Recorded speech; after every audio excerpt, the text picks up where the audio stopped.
folks, welcome to your City of Peninsula's council meeting for November 6th. Could we please have the roll call?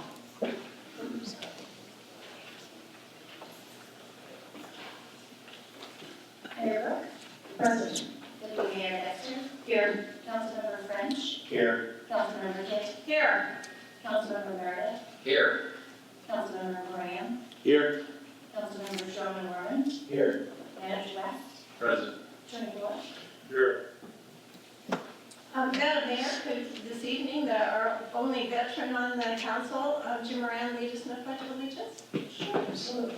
Please do this with the pledge of allegiance. Please stand for your name. Please stand on cover, please.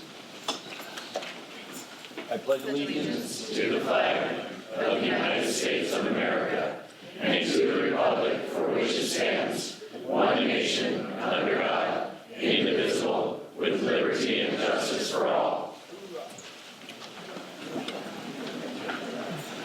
Thank you all for attending. We are very grateful that you are here. As you know, I want to make two announcements. The first one, as you know, that this item has been taken off the agenda to discuss the swords on the veteran fence. So that item's been taken off, and also we have Deputy Mayor Dexter wants to make an announcement. Thank you very much. I want to say that veterans are important in our community and in my own family. My children's father served in the Marine Corps, my father served in the Army during Vietnam, and my grandfather is a World War II veteran, who my children have had the privilege of getting to know as he is still with us at 100 years old. I want to say thank you. I'll pass that along. I want to say thank you to everyone who reached out to us over the last few days. I know that many people have very strong emotions about the mayor's memo regarding the removal of decoration of the fence at Veterans Memorial Park. And I received a lot of very articulate and thoughtful responses. I want to say thank you to Mayor Brooke for her willingness to have a conversation with me about this issue, which ultimately resulted in her pulling the item from the agenda. I ran for council to provide thoughtful leadership and make policy decisions that will move our community forward and make it better for all of our citizens. We live in a democratic republic which thankfully still upholds the First Amendment right to free speech. I know that we will hear from many citizens tonight about their displeasure with this situation.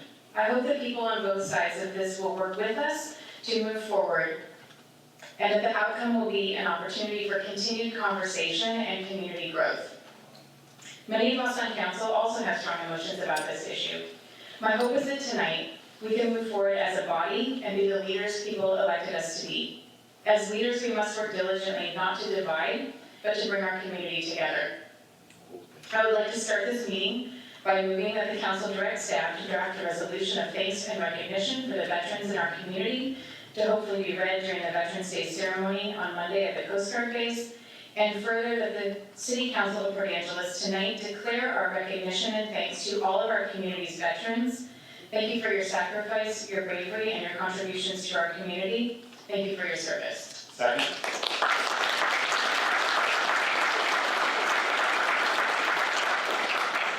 Thank you very much for that. That was very well stated. And so we have a motion on the table and a second. Is there any discussion regarding it? Seeing none. All those in favor, please say aye. Aye. All those opposed? It passes unanimously.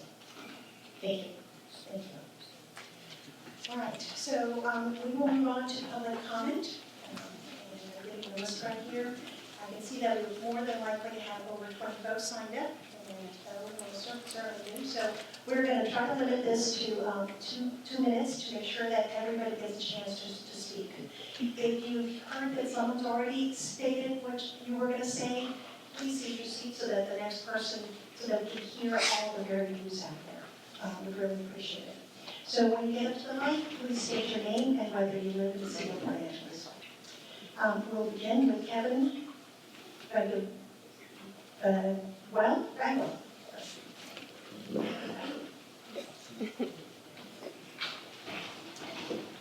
Good evening. My name is Kevin Bagwell. I am a Port Angeles resident. I spent the last several days thinking about what I would say tonight and if I could keep my composure enough to say it.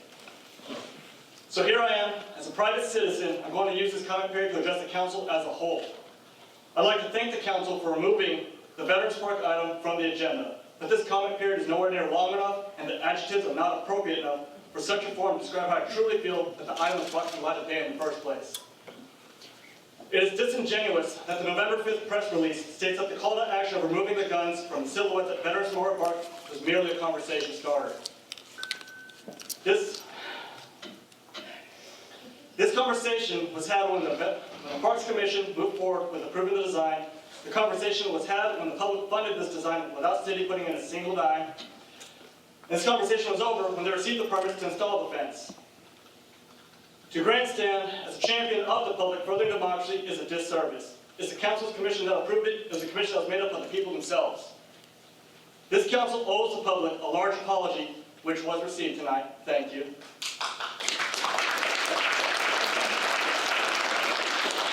An apology for marginalizing veterans and pretending that this is for the people. This isn't about a democracy park. It's not a freedom park. It's a Veterans Memorial Park. We didn't fight for freedom with democracy stars, flags, and anchors. It was fought with guns, bullets, tanks, and bombs. Flags were raised by stacking bodies where we do not know what our national anthem is really about. Additionally, it sickens me that the elected body actually conflate veterans with active shooters with slaughtering innocent people. Yes.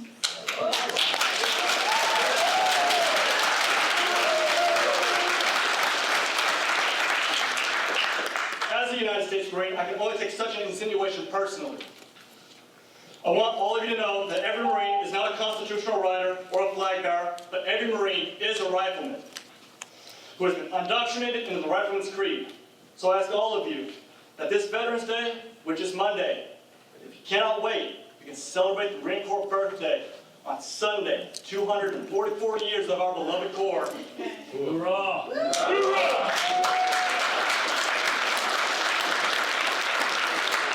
Speak with a veteran. Ask to get to know them and learn more about veteran culture. Only through common understanding can we move through such displays of prejudice and intolerance. Thank you.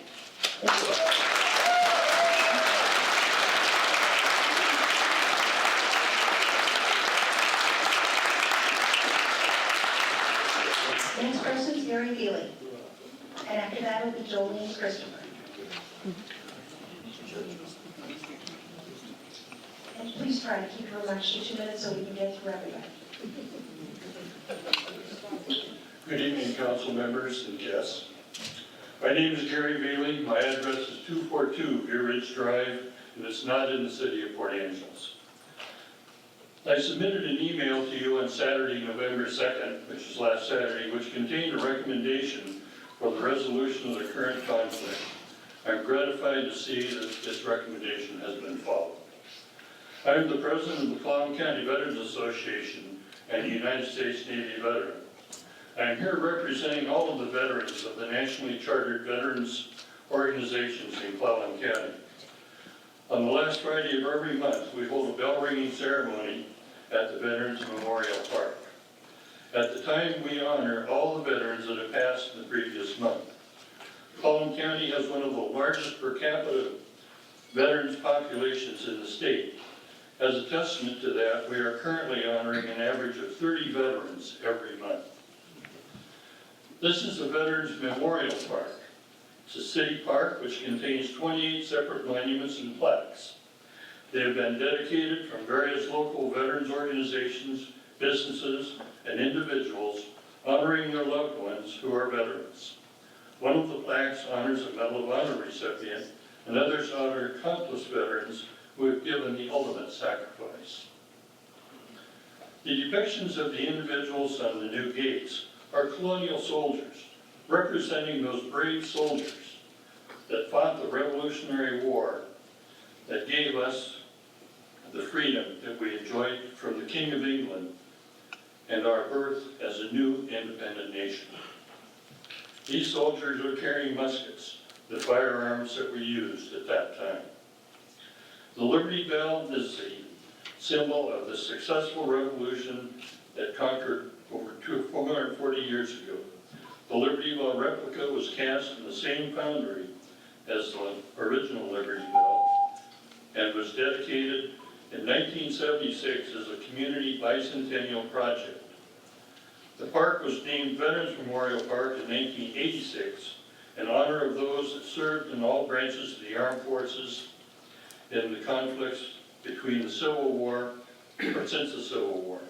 The park renovation was completed in 1997 and funded by the generous bequest of Marguerite Miller Harkness, an employee of the Port Angeles Police Department from 1942 to 1987.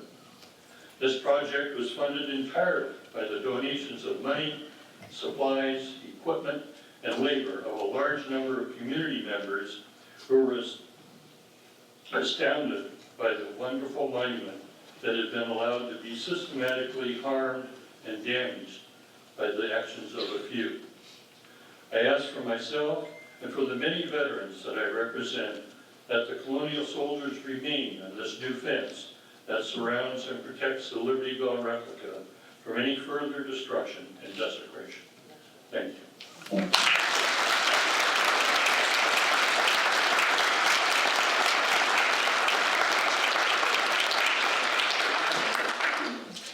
My name is Jolene Christopher. I live in Port Angeles. And I want to thank you for your thoughtful responses to my emails. And I want to thank all the veterans that are here for their service.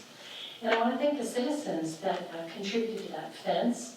I live one block from that park. We've had over $2,000 worth of damage to our vehicles just this year alone. Crime in Port Angeles is over the national average.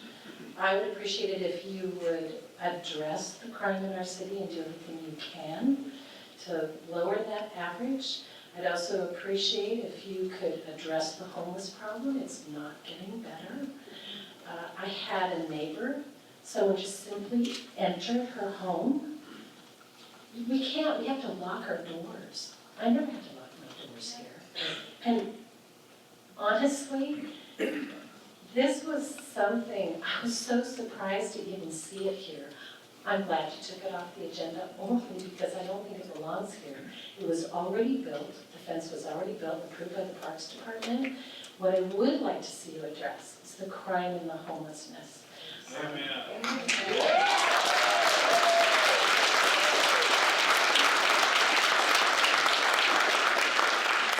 just want you to know that my older daughter is a wounded veteran, my husband is a wounded veteran. I believe personally that that park honors my family, a lot of Navy veterans in my family. So anything that you can do to support the veterans in this town and how they feel about that park and that Liberty Bell, I appreciate it. Thank you. Thank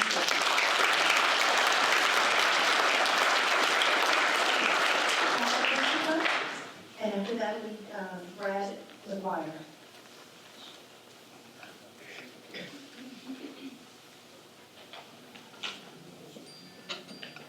I'm Paul Christopher, and I live here in town, Jolene's husband.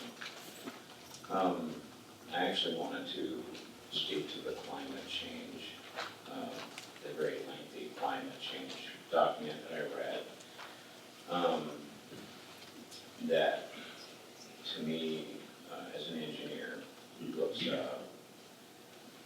preposterous. We should all do what we can for climate change, we should. But if you read about all the stuff you guys want to do, the time, expense, and the gain you're going to get, this big. One forest fire season, like in California, undoes 20 years worth of stuff you're planning. It's expensive, and of course, as usual, it hurts the poor. You want to have little microsystems. Obviously, you want wind farms, you want solar panels, and that's awesome. How many of you guys have solar panels? How many of you can afford them? I have them, but baby, they were expensive, and I'm sorry that I did it. But, I get a check every year. It's great. We should do what we can. But what I see there, and then you say, oh, I want to have the high schools, we don't teach this in high school. We have, as a nation, our high schools are in sad shape. Instead of teaching reading, writing, and arithmetic, we're going to teach climate change. 16-year-olds, awesome. I know how smart I was when I was 16. I want to wait and do math. get a bunch of emotional kids that are going, oh yeah. And I just want to say that, you know, there are articles that say all these kids are depressed today. Well, of course they are. They don't hear anything good. Our climate is terrible. Our nation is terrible. Certain people on this council aren't really in favor of this country. So they get nothing but bad news, and then we wonder, what's up with that? Why are our kids depressed? We're not a good nation. We're going to die. One of our esteemed senators says it's all over in 12 years. Yeah, boy. You know, that's awesome.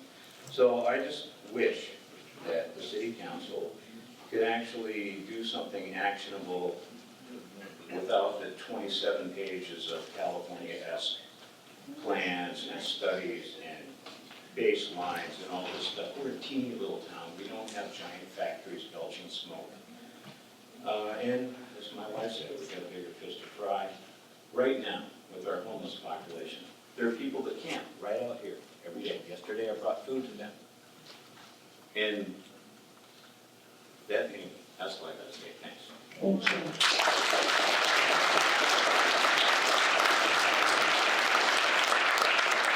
Brian Cameron, and first again, can I please ask you, as soon as it turns red, please wrap up your comments.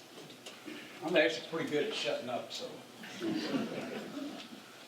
My name's Brad McGuire. I live west of town. It's a little place called Hudson Road. Retired Navy, third generation. I wrote you a letter. I brought it with me. The first speaker. That's a tough act to follow. I got 3 questions. I don't expect to hear answers. Why did that chain link fence get put up? 1. 2, when is that chain link fence going to come down? And 3, if it's a matter of being public property, can I buy it? I'll get it.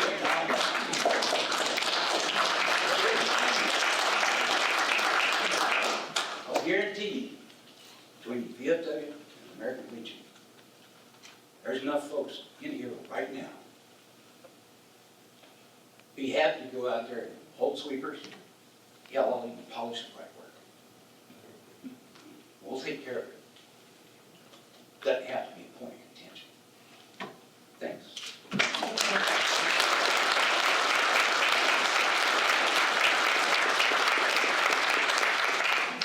Tom Hughes, and then after that, David Caps.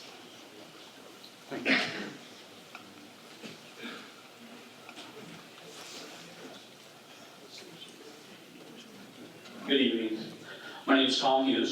I'm the commander of the Post 9106 in Forest, Washington, Veterans of Foreign Wars. I'm also the District 14 commander of Veterans of Foreign Wars, which this community is part of. I'm here representing our veterans from the local, the district, and the state. But I'm also here representing over 1 million Veterans of Foreign Wars people from across the United States.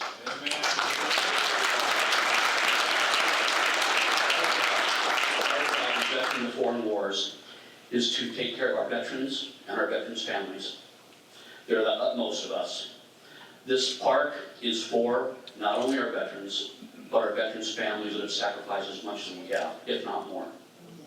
I had the honor of being at the dedication of the Gold Star Family Monument in Forks 2 weeks ago, where Mr. Woody Williams, World War II Medal of Honor recipient from BUG, was there. He would tell you there's nothing more important than our veterans and our veterans' families.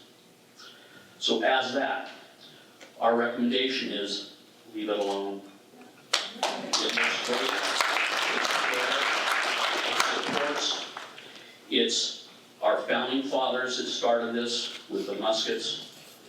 Weapons of war are always there, unfortunately, but it is a symbol of our country and of our freedom, and we need to maintain that.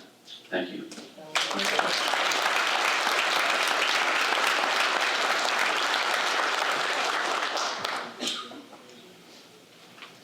I'm Linda Caps. I'm a resident of Port Angeles and have been most of my life. I remember before there was a Liberty Bell.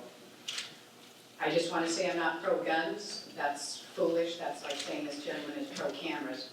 They're tools, and that's all they are. But I am a veteran, which means I took an oath to protect this country with everything up to and including my life. And I don't think that anybody who hasn't stood in my shoes has any right to say anything about what the Veterans Memorial Park should look like.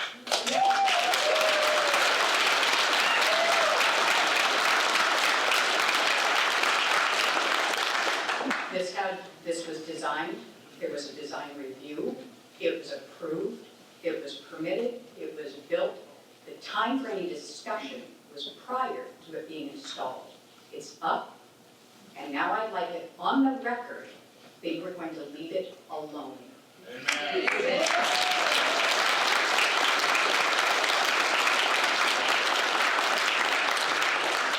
next ones are Adam Garcia and Fern Wilcox.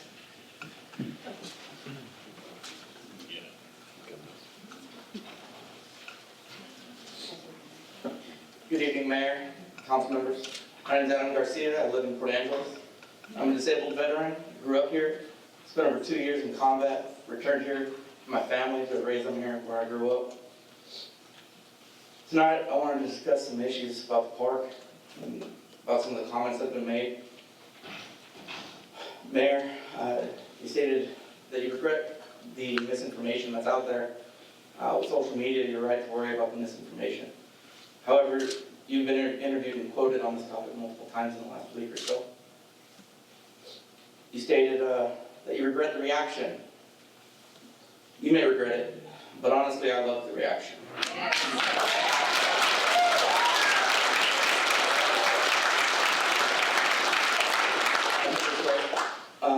More supported in this community than I do right now with the reactions to the plans to remove or alter the soldiers that adorn the gates of the Veterans Memorial Park. You stated that you regret that people had such a visceral response to it without understanding. A handful of people wrote to you complaining that the Veteran Memorial was decorated with silhouettes of soldiers with guns. A memorial is defined as something, especially a structure, established to remind people of a person or event. Veterans Memorial Park is meant to remind people of our veterans. The crying because of an artistic rendering of a shadow and the mayor's desire to take action because of it seemed like a more visceral response to me. Perhaps you should regret misrepresenting the people of this great city.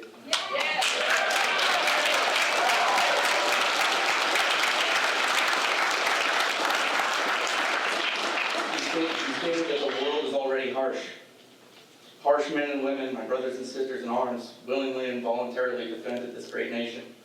Each of us have sacrificed some have sacrificed all. You stated that modifying the soldiers so that the guns are not there would also be less objectionable. It saddens me to think that you find the image of soldiers objectionable. Yeah.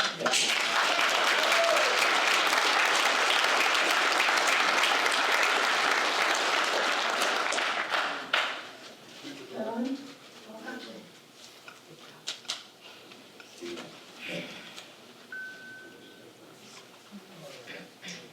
My name is Carolyn Wilcox, and probably how many of you read the Facebook post? Oh, we did. So first off, I'm honored to speak in the presence of so many veterans. When I wrote that email, I wasn't necessarily writing to you personally. And I know that you have fought for my freedom, and I appreciate that, and did not mean offense. My grandfather, rest in peace, served in the Navy in World War II. So Ms. Wilcox, speak to the council, please, not the audience. I'm actually talking to the audience. No, you're there. Talking to the audience. So, most of you already read what I wrote, so I don't really need to go into that, but I do just want to point out that there was sort of this internet trolling that happened that I don't know if all of you saw. And I assume that The mayor also dealt with a lot of this as well, although she's very kind to not point it out. And someone shared that email that was not sent to them, and that was Patty Pasteur, who posted it without.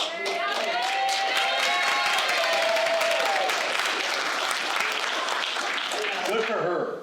Okay. Okay. Well, I guess since I am not a veteran, that my voice, even though it's a public park, doesn't really matter, so I guess I'm not that. You call people racist. You call people racist. All right. So the next speaker is Ian Nickel, and after that we got Tony Razio. Hello, my name is Ian Nickel. I live here in Port Angeles, and I'd like to actually talk about the climate resiliency plan. So over the last several months, the Port Angeles Climate Action Planning Group has worked diligently to create a climate resiliency plan that addresses mitigating our emissions at a local level and adapting our infrastructure to the impacts of climate change. I would like to ask the City Council to adopt the climate resolution for the City of Port Angeles and to start a local greenhouse gas inventory that would be led by volunteers. In order to address this immense crisis, we need to create a climate action plan that addresses our needs and issues at a local level, and that's exactly what this plan does. The topic of climate change can be incredibly daunting and difficult to focus on developing solutions to this problem, and our solutions need to reflect our city's needs and future plans. We're the first generation to feel the impacts of human-caused climate change, and we're the last generation to develop solutions to our crisis. The time to act is now. Please adopt this resolution and climate resiliency plan. Thank you. Thank you. Folks, if I can ask you all to, folks, if I can ask you all, when someone's speaking, we can all listen so we can all hear their voice. Thank you. Tony, I'm sorry if I messed up your last name. Tony Grazio. Good evening. My name is Tony Grazio. I reside in Port Angeles. I was going to speak about this incident over the turmoil, I guess you'd call it, over the muskets, but I think it's been pretty well addressed. I also wanted to talk about the expenditures of the city, but I really don't feel that this would be the appropriate time. But I would like to say, if I don't like something, I don't participate in it. If somebody's offended by guns, then don't own one. But please keep in mind, it's because of the Second Amendment that we still have the First Amendment.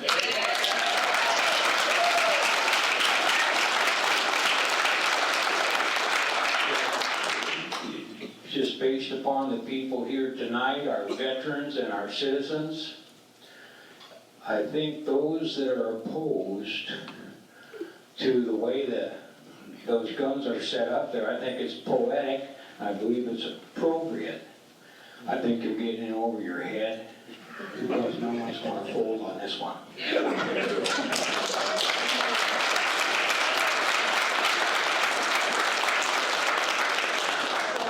Next is Karen Rogers, and after that, Calvin Williams.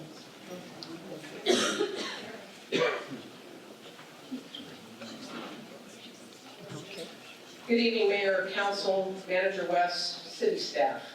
Karen Rogers, City of Port Angeles resident. Mayor and Council, the design of Veterans Park project was provided to you in June. Mayor, you had every opportunity to contact Gary Veely and or myself to share your concerns, yet you waited until the fence was completed. You utilized your privilege under the council rules to add an agenda to the item. That privilege has been used in the past only for addressing urgent issues versus personal political agendas. You blindsided your own council, your staff, and the community with your action. This council prides itself in transparency and compassion, yet your actions all spoke otherwise. Councilmember Warren's wife, Carolyn Wilcox, sent an email stating a private interest group bulldozed through a controversial plan to build a wall that is factually incorrect. And the email was sent to me by a concerned citizen who was in receipt of it and was appalled at the disturbing information in that email. The project was approved in accordance with the policies and procedures of the Parks Commission. I am submitting Ms. Wilcox's email into the record tonight, an email with continued disturbing assertions, and I question the fairness of you, Mr. Warren. Additionally, her email states that the Veterans Park was for much-needed shelter for the homeless. I repeat, this park is Veterans Memorial Park.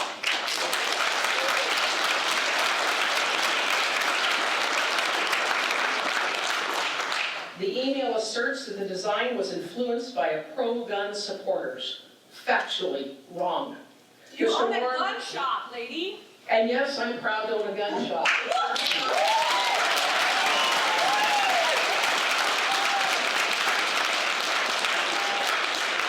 We provide sales tax for the city of Port Angeles. Mr. Warren and Ms. Wilcox, you owe our local renowned artist Bob Stokes a public apology for the insult to his design integrity. This art piece was historically designed in accordance with the period of our time, our country, and the memorial plaques. And in fact, this design is owned by the artist and protected by the Federal Visual Arts Right Act of 1990. Donors for this project are community families honoring their veterans. They represent a wide spectrum of our community. The Liberty Bell currently and its structure are under restoration and repair work. The reason the temporary construction fencing is still in place is because the security camera paid for by the donors is not installed yet. We provided an interim solution of an interim wireless connection, and the city decided to wait until the permanent fiber optic install will be completed, which probably is not until December. And the fence has been compromised twice. Our police officers need that security camera in order to protect it from further vandalism. May we all move forward and celebrate the restoration of Veterans Park. God bless our veterans and God bless our community.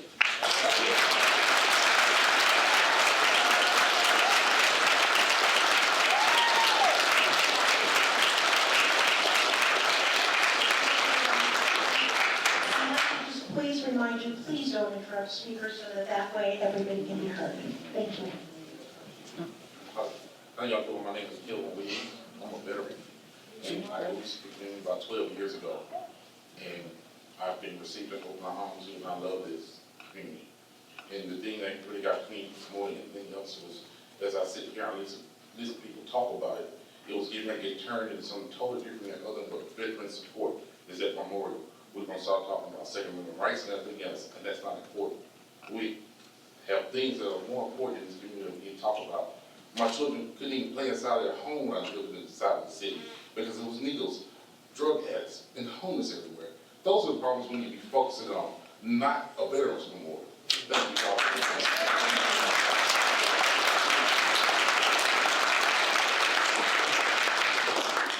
you, Julie Broussard, and then Christy Cox. Hi, I'm Julie Broussard, and I am a city resident and a taxpayer. I'm going to use your words a little bit, Mayor. I'm offended. I'm offended by your opinion of this fence, and I'm offended by the homeless people that have wrecked the Liberty Bell and the property around it. They deserve a spot that honors them. Because of them, I'm able to stand here and talk. I'm able to represent my thoughts to you as a council. Thank you, veterans, for your service, and thank you for allowing me and everybody in the city to be here to represent our opinion and our thoughts of support to the veterans. Thank you. Thank you.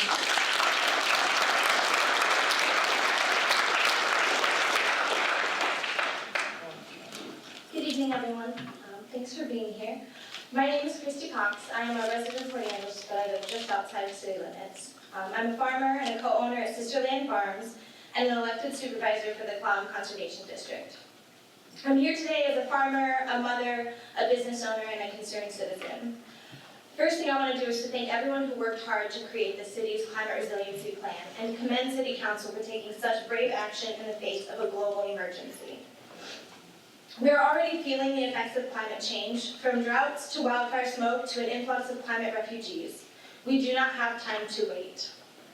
It is time that all citizens of Port Angeles must consider what our future will look like as the climate crisis worsens. The Olympic Peninsula and the city of Port Angeles have unique opportunities to come together as a community and to mitigate the climate crisis. We also have numerous economic opportunities, ranging from ecotourism and green housing to agriculture and aquaculture, not to mention our ability to store carbon. As we move forward with this process, it is imperative that we include the voices of the indigenous people that have inhabited this land since time immemorial. We need to ensure that we look to our local tribes for leadership, as their people have been caring for these lands long before us and can provide immeasurable wisdom. It is my hope that citizens of Port Angeles put aside political differences and come together as a community. It's time to look past divisiveness and anger, even on difficult issues that hit close to home. We must unite to ensure a safe and equitable future for all. With that being said, I would like to request that the City Council approve the proposed climate resiliency plan today. Thank you.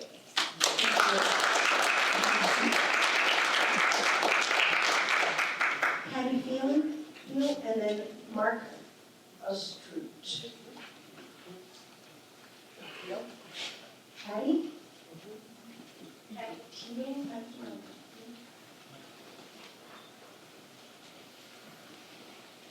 Hi, my name is Penny Teal. I live in Port Angeles, outside of city limits. I would like to thank all the veterans and their family for your sacrifice.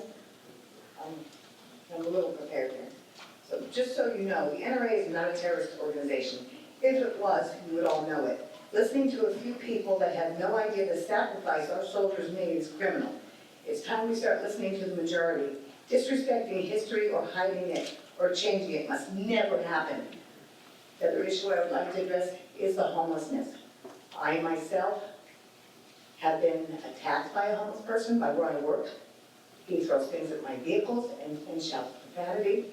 They're sleeping all over our sidewalks, and they're breaking into our businesses, our homes, our vehicles. Our children aren't safe to play outside, and I would like to know what you're going to do about it. Thank you. Thank you.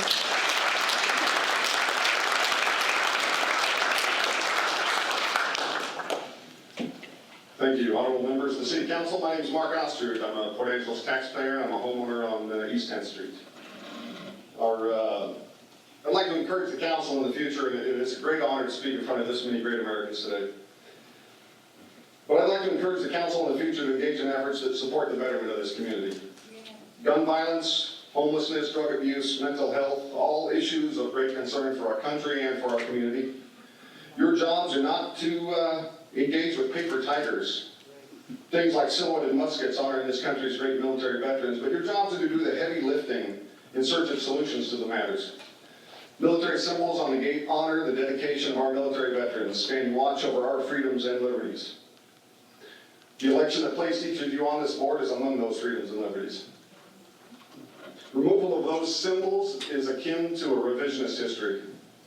It's an effort to sanitize the experiences of our veterans in order to pacify those that have never served.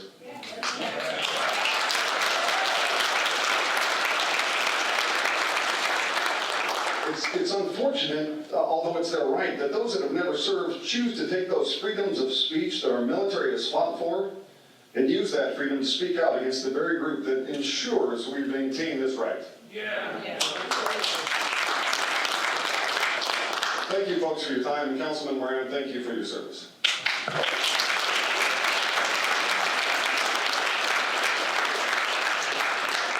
Diamond Broussard, and then after that, Summer Levy.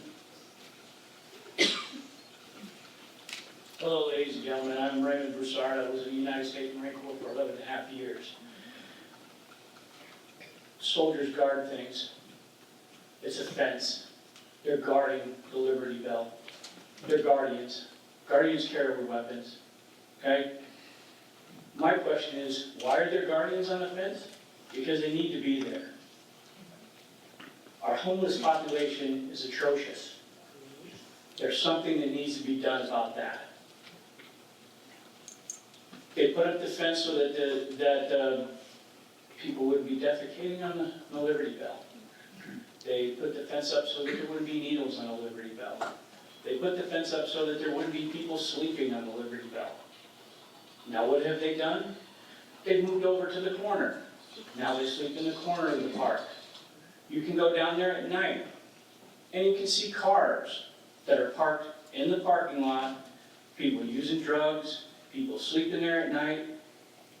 There's a homeless problem.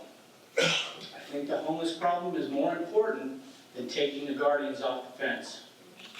Thank you for your time.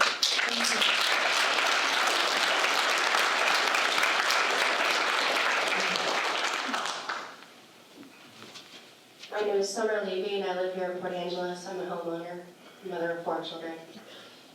The statues on the fence represent soldiers. Everyone knows these are soldiers at the Veteran Memorial Park. Soldiers use guns and much more devastating weapons. This is a reality. I am proud of our military and this representation and memorial to them.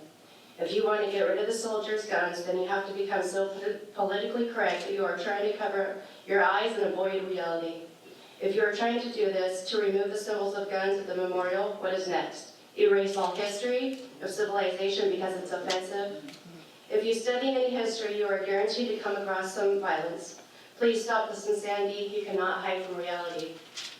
Not sure if you saw the email from Caroline Wilcox. It's been brought up, wife of our council member here, Lindsay. But I feel you'll find it enlightening. It's on Facebook. It's the real Port Angeles.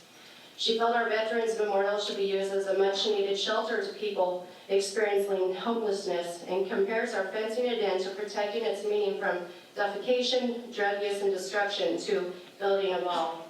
I suggest you read the email. Freedom was not free. It came at a price. To pretend it didn't is shameful to our vets who paid a high price for our freedom. We should honor them with the soldiers in arms that is on the fence and not pretend violence in history was not part of that freedom. I'm also worried about the homeless problem here. As a mother of children, I don't let my kids go to the public parks. There are needles everywhere, driving down the streets. The needle exchange program is a joke. Those bags of needles, 700 a week to one person, are littered on our streets, so my children could get poked by them. I want to know what's being done about that. Thank you.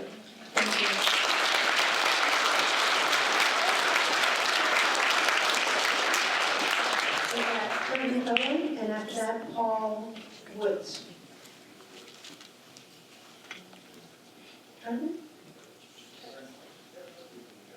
Karen Owen? Come on down.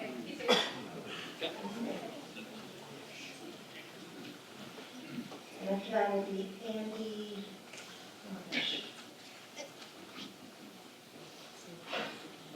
Hi there, my name is Stratton Owen, I live here in Port Angeles. So, the fence, there should have been no reason that the fence had to have been put up to begin with. The homeless problem here is a real issue and it needs to be resolved. It's the fact that you want to take down the silhouettes of soldiers because we're keeping homeless people out of Veterans Memorial Park is really disgusting, and I hope you guys can figure it out. Thank you.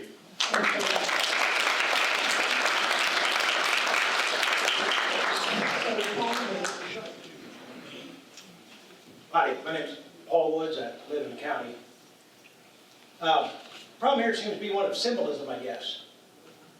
And them silhouettes, as far as symbolism goes, they symbolize to me all the men and women in this country who sacrificed so much so that we could do this. You know, instead of, you know, being afraid of tyrants, we can go to our government. They're not going to do a lot. That's the first thing they symbolize to me. Second symbol that comes to my mind is failure. Failure of city government to do one of its most basic jobs. Be a good steward of public resources. And the third symbol is community. Everyone here pays taxes. They pay taxes for that park, the maintaining of that park. They pay you to tell the guy to maintain the park. And when they found that you failed to do your job, they stepped up, reached in their pocket even deeper, and took care of the problem, which just confuses me. If I want to spend taxpayer money, did he face it when you couldn't even build the fence in the first place? Yeah. Or maybe keep the homeless out there or destroy it. Public property is for public enjoyment, public use, not public destroyment. Yeah. I don't know.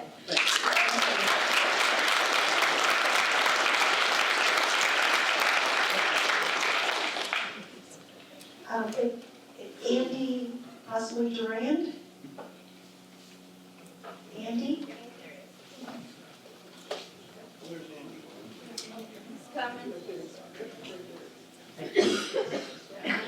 And after Andy, there'll be Barb Dell. Thank you.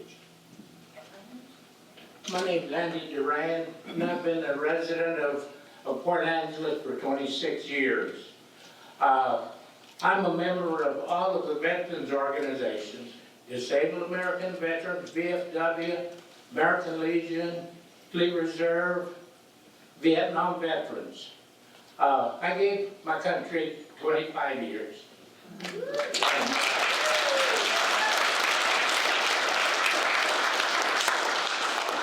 I'm a firm believer in the First and the Second Amendments.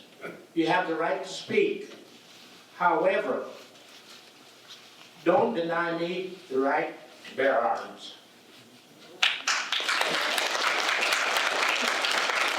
Mr. Mayor, I do not recall any combat that I've been in or my fellow servicemen have been in where we went in with only a flag. We had firearms. We needed them. That's all I have to say. Thank you.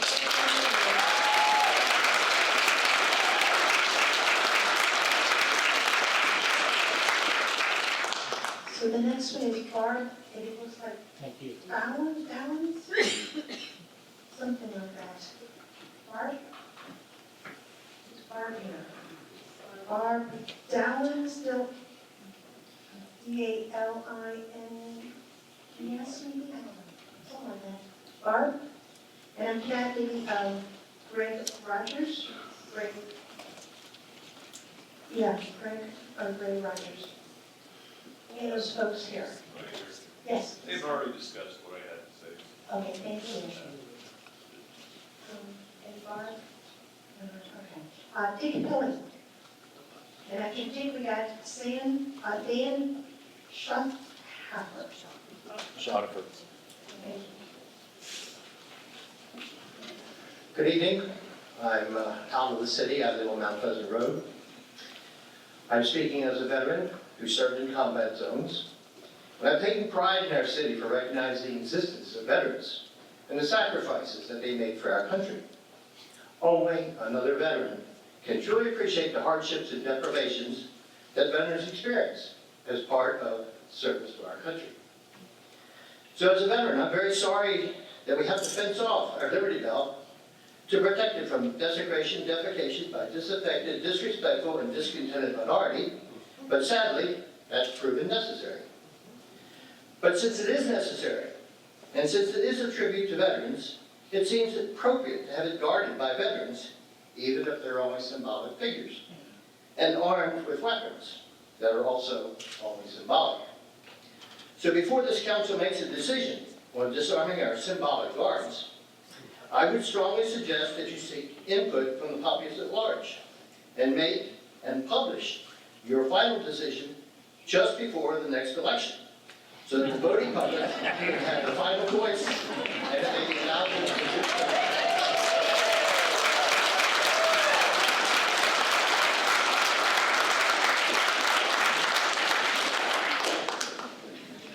Good evening, thank you, Dan Shaw for Port Angeles. The doorway to liberty is framed with muskets. Have you been to Washington, D.C.? Have you seen the memorial, men and women carrying firearms? If you haven't, I suggest you do so. And have you been to a bell ring? Oh, along, we should have suspected some didn't want to protect the Liberty Bell because they didn't want to use the Veterans Park for the intended purpose of parks. It seems the city has neglected its fiduciary duty to protect the Veterans Memorial Park.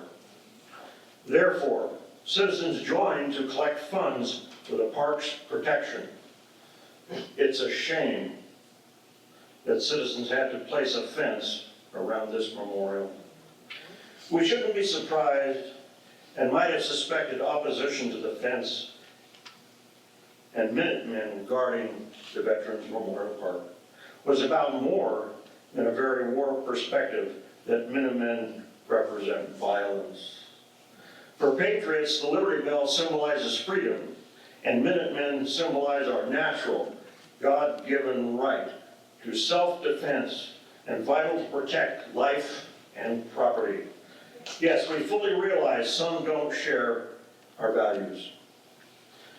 Do some intend to turn the Veterans Park into one of our nation's countless homeless encampments, such as Seattle's parks, now unusable by taxpayers who must continue to fund these needle dumps?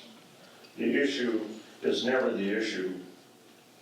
Evidently and truthfully, some care nothing about preserving symbols representing essential values that enabled the USA to defend and protect victims of aggression and save millions of lives in 2 world wars, countless conflicts, and have made America the greatest nation in the world. Thank you.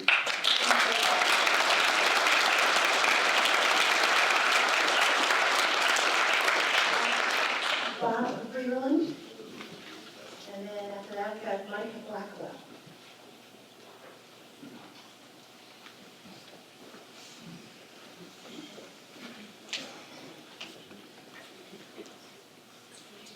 Bob Freeland, 520 East 10th Street, Port Angeles. I'm a Vietnam veteran, and I couldn't care less what you put or don't put on the fence around the memorial. If that offends every veteran here, so be it. Because I think it's horribly unfortunate that this issue has overshadowed the one that we really need to be dealing with, and that's the Port Angeles Resiliency Plan. My congratulations to City Council members, particularly Mayor Brook, and City staff, and the citizens that have taken the time to bring this plan to fruition. And unfortunately, it looks like there's not going to be the time tonight to have discussion of it. And I find that very sad.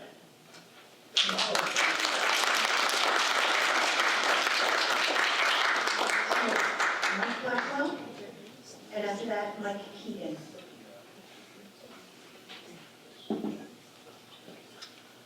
Good evening, council members. My name is Mike Blackwell. I'm the president of Port Angeles.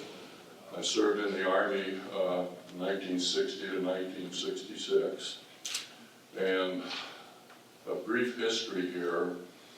There are currently over 400,000 people buried in Arlington, and these people are soldiers. When the call came, they didn't pick up a bottle of Coke and sing Kumbaya. They picked up rifles and went and answered the call. And for that reason, none of us in here are speaking a foreign language. We are not inhabited by a foreign government, an evil government that likes to behead women and children. We're here because we're free, and rifles made it that way.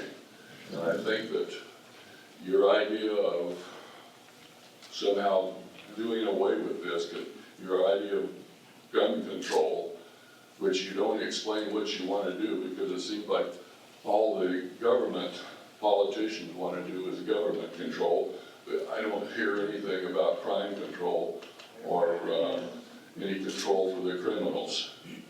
So I think, I've got some questions, but I anticipate you're not going to answer them.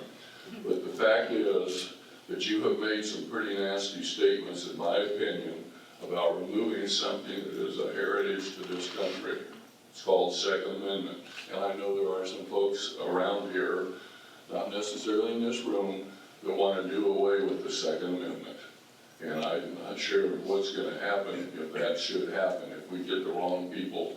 You know, I'm getting into politics, and I'm sorry for that, but it all comes together.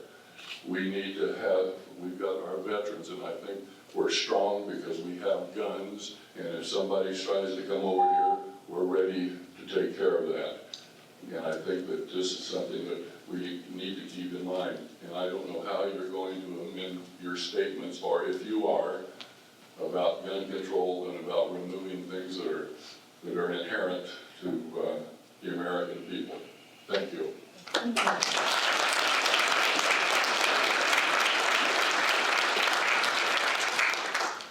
Mike Keegan. And after that, Adrian Hobart. Good evening. Thank you for this opportunity.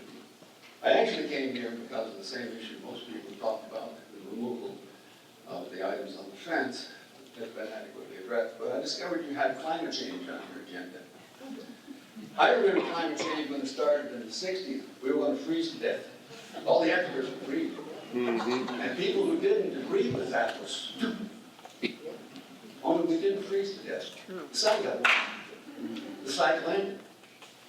Now, we're going to bake to death. So, when I heard that, I started hunting. Somewhere there has to be a scientific report that proves carbon dioxide is a greenhouse gas. I've spent the last 30 years looking for it. It's not there. It's an assumption made by a scientist in the 1800s when he found his greenhouse got hotter when the CO2 level went up. But a gas in a greenhouse and a gas in the atmosphere aren't even related. For example, you can freeze oxygen, but it doesn't mean it's going to freeze at Earth level. There aren't any scientific evidence. All of these reports you're getting are based on models, computer models. And guess what? They've never been right. In the 40 years I've watched it, they've never been right. There are books out there about the failures of the climate predictors. The only people who have ever been accurate are the people who study the sun. Amazingly, that's why it gives light in the day and dark at night.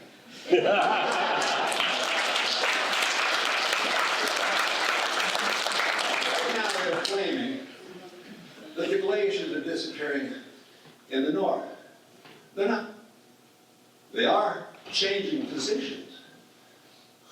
And that's a totally different thing. So, before you spend money on this nonsense. Tax money. That's tax money. That's absolutely correct. That's my money. And their money. What the hell do you think you're doing?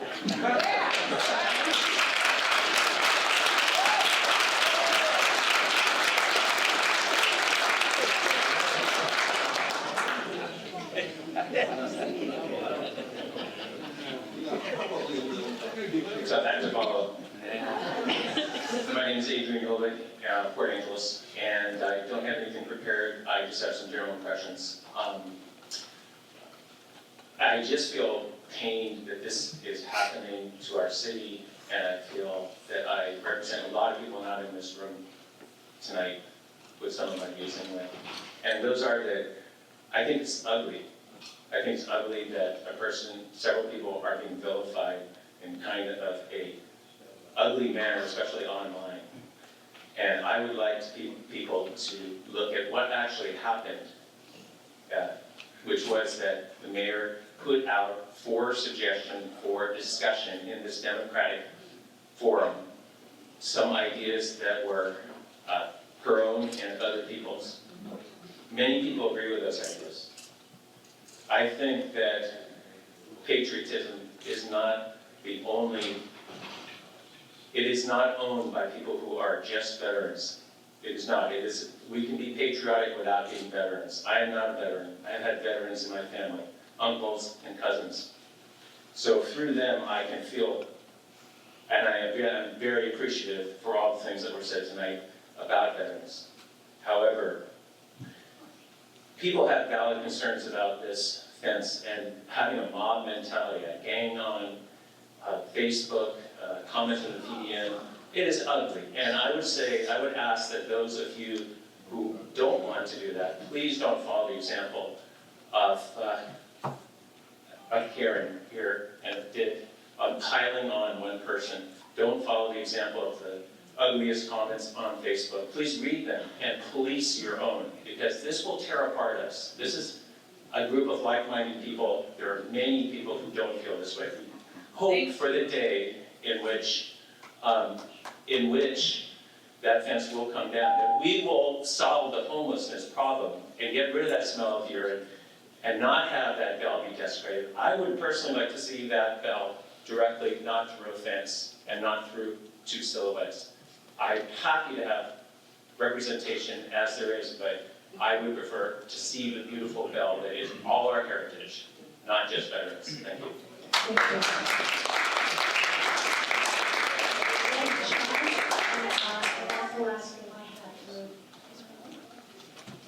That's it, I'm the last one. Right now you are. Is it too late to sign up? Okay, well, I'll try to not take up too much time. My name's Ed Chad, I live in Port Angeles. And I'm here to address a couple of issues that have been brought up. Previous speaker mentioned the hard work that the people of this country need to do to protect our public resources. That's a responsibility of council.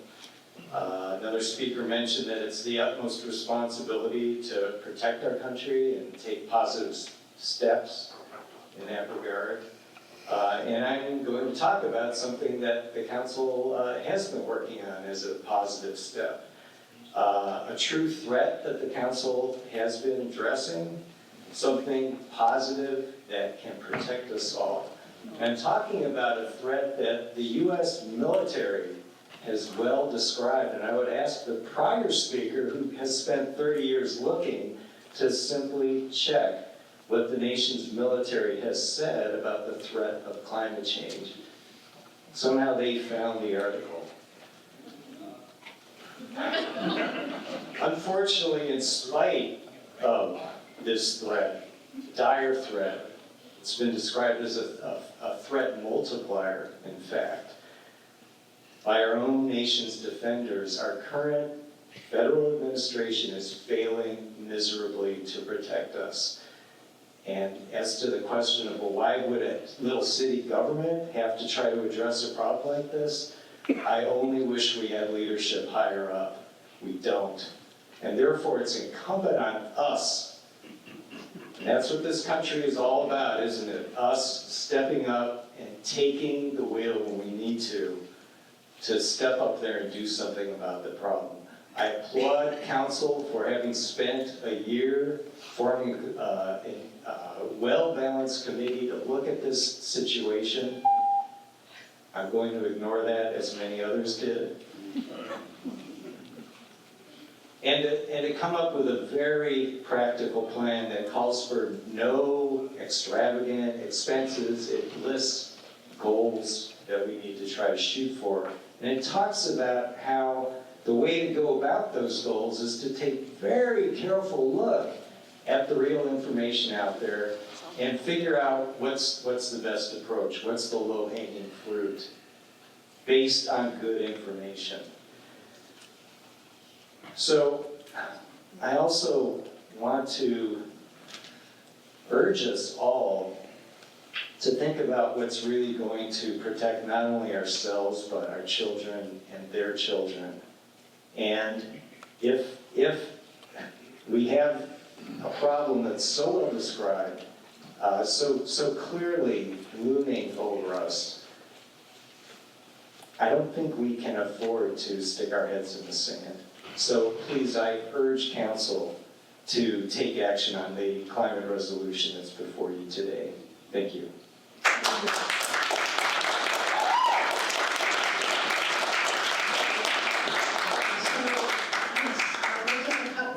So, go ahead. And please, again, try to keep it 2 minutes, so if people want to speak, go ahead and let them know. Okay, I'm a little nervous. My name is Christine Romeo, and I am a resident of 13 years of this lovely city, Port Angeles. I find what you, Sissy Brooke, said and did concerning the Veterans Memorial Gate to be ignorant, insensitive, and unethical, and here's why. You conflated cowardly school shooters with brave American warriors. I honor our veterans. My Uncle Edward served in the European theater during World War II. My Uncle Jimmy fought on the front lines of Korea. My father served in the Coast Guard. My cousin Joe and my brother served in Vietnam. And my daughter was deployed 5 times during Operation Iraqi Freedom. And on August 19th, 2006, her boyfriend, Senior Airman Adam Surveillance, was KIA in Afghanistan. Do you have any idea, Sissy, what it's like to comfort your young daughter with her inconsolable grief? I take what you said personally. I find it amazing that you are so disconnected with the good people of Port Angeles and their history of honorable military service to this country, our country. I believe in free speech, no matter how offensive and vile it is. What comes out of your mouth, what came out of your mouth is vile and offensive to me. And despite your dictate, I will not be civil in my response. You see, Sissy, my free speech, defending our glorious veterans who fought and died for me so that I can express my contempt for your words and actions, means something to me, and it shall not be infringed. It is my constitutional right, protected and sealed through the sacrifice of every honorable veteran and soldier that served here, to address you. And I also wanted to say I was out on Monday, I don't know the lights going on. I was out on Monday holding a poster all by myself. There were veterans that were there, and I want to tell you, all of you need to listen. The veterans that came up to me were the homeless veterans. And they all thanked me. They all thanked me, and they were disturbed by the desecration of, by the way, I don't know who that guy was, but it's just not a park. It's a Veterans Memorial Park.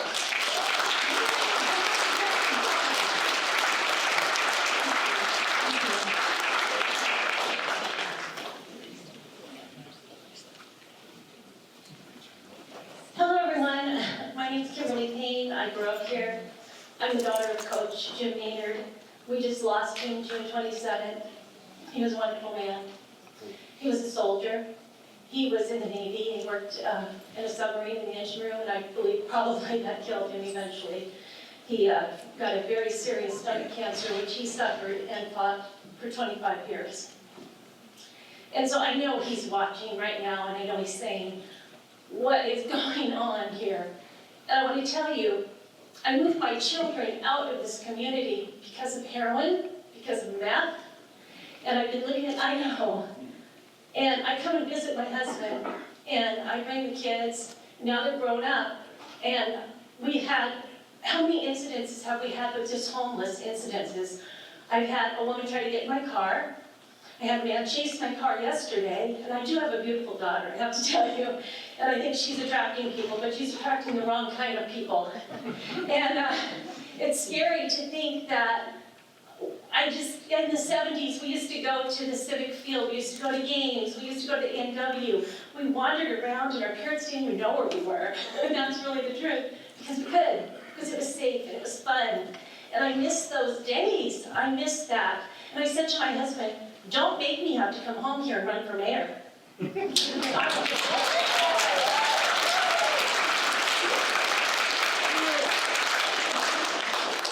you know, I believe in everybody having freedom of speech, but I do believe that there's a place that you have in your heart where you just know you don't step there.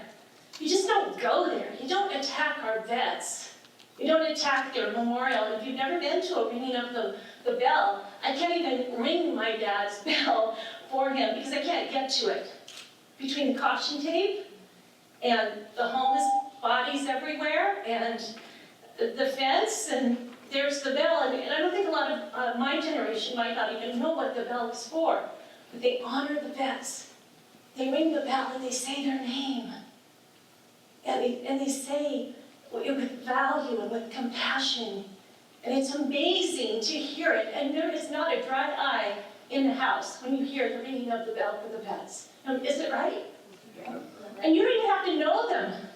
You just have to know what they represent. And my community, I love Port Angeles. I would love to think I could come back here and live here without people trying to crawl in my car. Or my grandkids, I have grandkids now, stepping in needles and playing in parks. So I feel like singing Kumbaya, you know what I'm saying? But it's not going to solve the problem. So to you, I respect you and I respect what you do. And I would like to see you do something. And that is solve the homeless problem. And let's get this sanitation figured out. God knows there's money here that we could put up shower facilities, toiletries that are specifically for that. That's what I want to see. Thank you so much. Thank you so much for your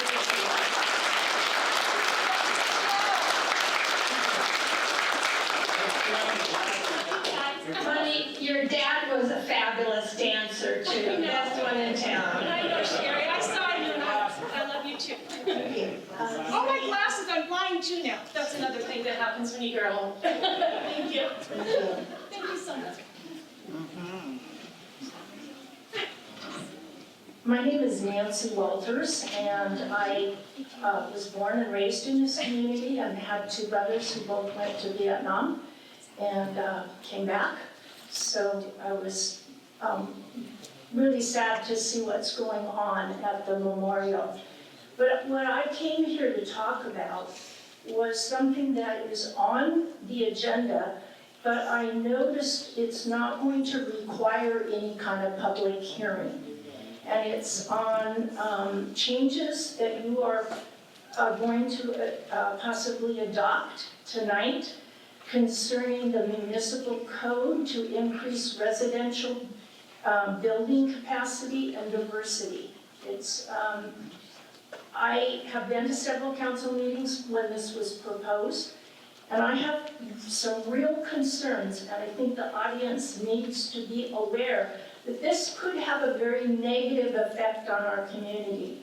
I am aware that a few of the council members like to hear the statistics. In fact, they're often on their computers looking for statistics. So instead of my own opinions, I want to share a few statistics that I have found. About this community, during the last 38 years, there have been only 2 years when the population growth in this community has been more than 1.4%. The proposal is talking about, we need this housing change because there's going to be so many more people coming. And when I looked into it, the last time we had an increase of 2.61% was in 1970. And before that, it was in 1950. And one of the reasons that change came then was the logging industry was booming. Now, there aren't jobs. So what we have instead are many homeless people living here. I've heard council members say we need to bring jobs here, and I agree. But with unemployment statistics say a different story. We have 6.4% unemployment in this city. And nationwide, it's only 3.4. Another reason suggested for needing this change in the code is because there's so many low-income and homeless households. Well, again, where are the jobs? There aren't jobs here to bring them, and I don't see that they will bring jobs because of where we're located. I find it hard to see a need to increase the housing. The code now says that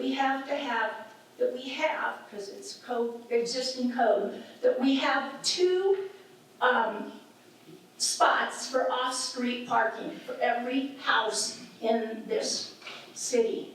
Now they want that changed so that they, meaning the council, so that people can park on the street rather than having off-street parking. And they want housing where you have a lot with a house in front, and you can put a tiny house in the back. And all of those cars will be on the street. Well, as far as I can see, many of our residential streets are already narrow. And now you're gonna put all those cars on the street? If you wanna do something, put money into policing. We have the highest crime rate in America.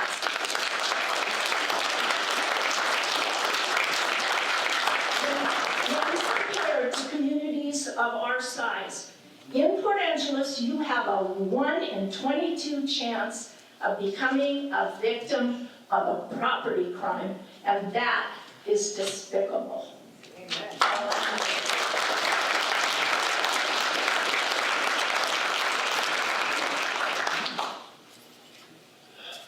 I'll try to be brief. Matthew Rainwater, live in Port Angeles. You should be ashamed of yourself. I'm not gonna hold back. This was disgusting and despicable to equate silhouettes of veterans carrying rifles to those that support guns, and then having a council member's wife equating people who support guns to being racist and xenophobes. Across the board. You should be ashamed of yourself for supporting something like that, and for even recommending that we remove silhouettes of veterans and with the rifles because they might be offensive to some people. But you know what? We should also be ashamed because we elected you.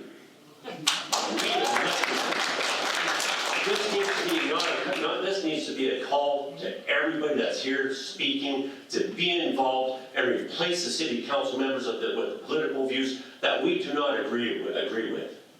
There are a lot of other people that are great and can do great jobs on the city council, and we got you because other people were not concerned enough to stand up and rise and fight the fight.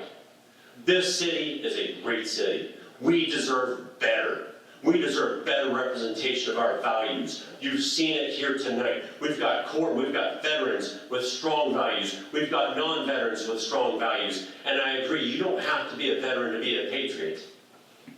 You can stand up and you can fight and you can get elected to city council and replace every single one of you because of the views that you have. If we don't agree with you, it's our right, it's our duty to stand up and take that fight. But you should be ashamed of those views that you have. I have nothing else to say.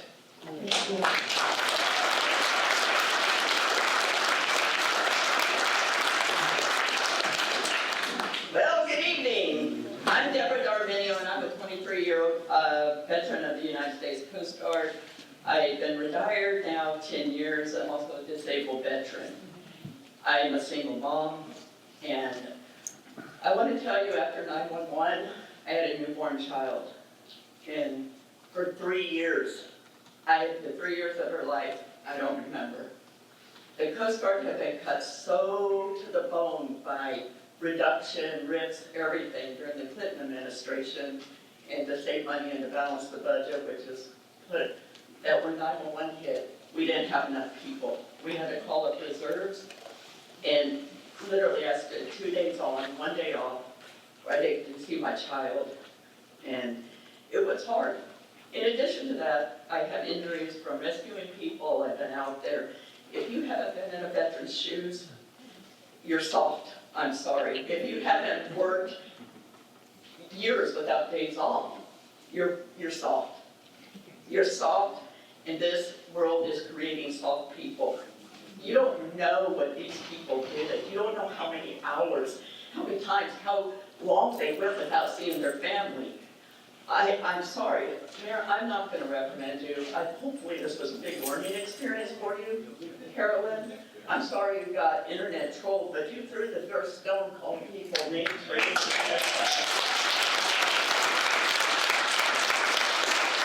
Most of the people in here may not be on Facebook and social media and stuff like that, but when what you did by an email sending it to somebody. And if you send out emails, people, it's public domain.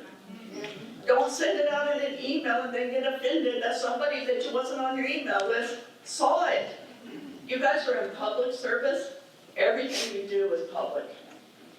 Carolyn, you're having a nice book back there, read about anarchists or whatever you want to do. But this is America, and you know, you better learn a lesson here. You're young, you're naive, you haven't probably worked more than 40 hours a week in your life. And I'm sorry, but you guys are soft.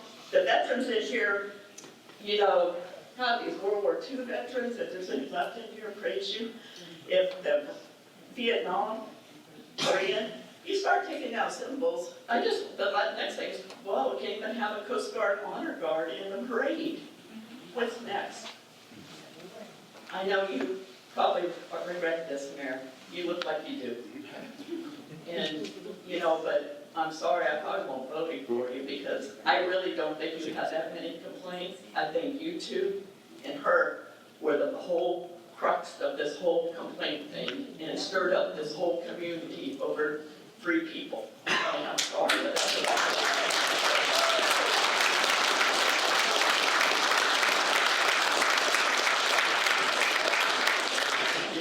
All right, it looks like everybody has spoken now. So with that, we will go ahead and then move on for the rest of our agenda. So, I don't know, does anybody want to take a break? We'll take a break at this time.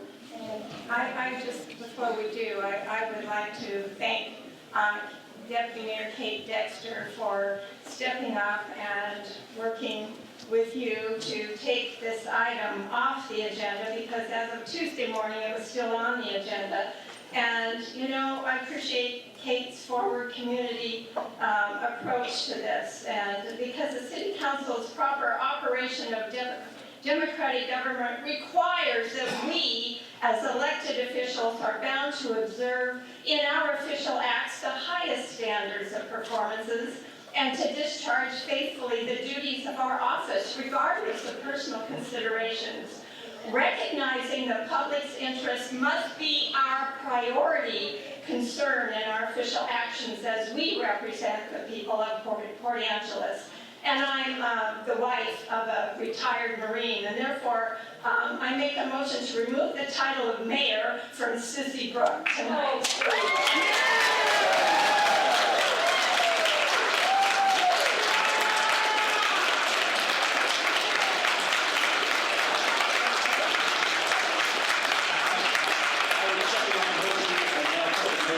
Recuse yourself while the council deliberates this motion. Yeah! Taking a second and does refer about me, so I will go ahead and recuse myself for this and let the council have a discussion. So Kate will be running this, the rest of this. Okay, so we heard from Councilmember Kidd. I move to table the motion. Is there a second? Nope. No. Come on. Come on.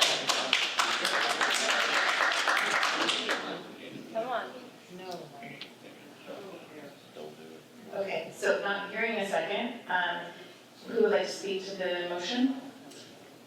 Councilmember French? Yeah, so I definitely want to say, I think that we're at a point where the council does need to address what happened.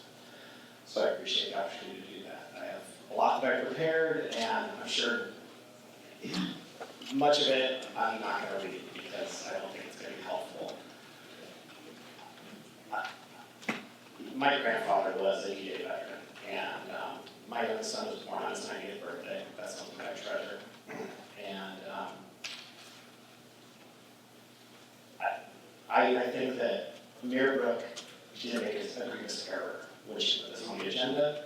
I don't think that she treated this issue sensitively. I think that this was ill-timed with Veterans Day coming up next week. And I totally think that it's reasonable for people to be upset. I think that one of the things that has been frustrating for me working on the council for the last 2 years is that we as a council have not been able to work with each other as productively as I would like. We've had a lot of issues where we as a council rush to outrage instead of working on issues that matter. And I certainly don't see this motion as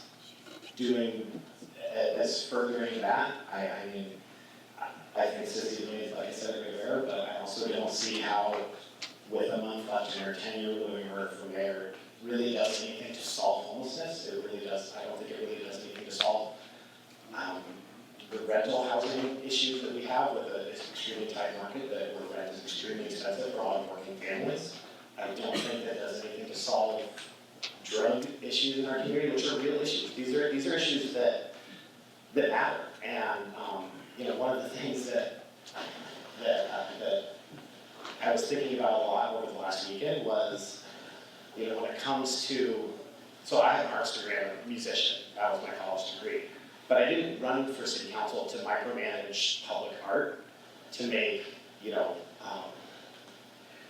I think that we have local artists that did fine work. I think that, had they come to us with some design that glorified war and was these stylized depictions of violence, then it would have been fine to criticize them, but that's not what they gave us. They gave us silhouettes of soldiers holding guns, muskets, and I don't think that that was unreasonable. I think that those are perfectly appropriate symbols. I think symbols matter, and so I think that I understand what Sissy is saying when she wanted to, add other symbols or remove symbols, but I think what our local artists produced was completely reasonable.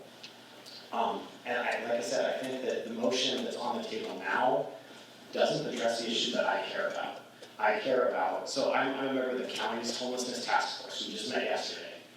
And this is something I was going to bring in my council report, but there's an organization called Healthy Families of Collin County. They serve people that are victims of sexual abuse or domestic violence. And Becky Corby is their executive director. She's an amazing woman.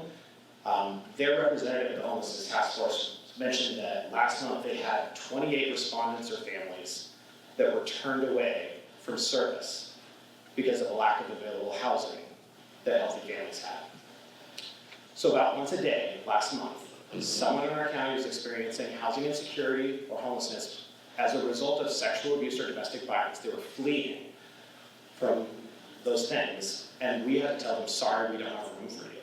So those are issues that I am trying to solve. My solution was on the ballot yesterday. One piece of the puzzle, and that was a affordable housing tax, a sales tax increase, so that we could make public investments in affordable housing.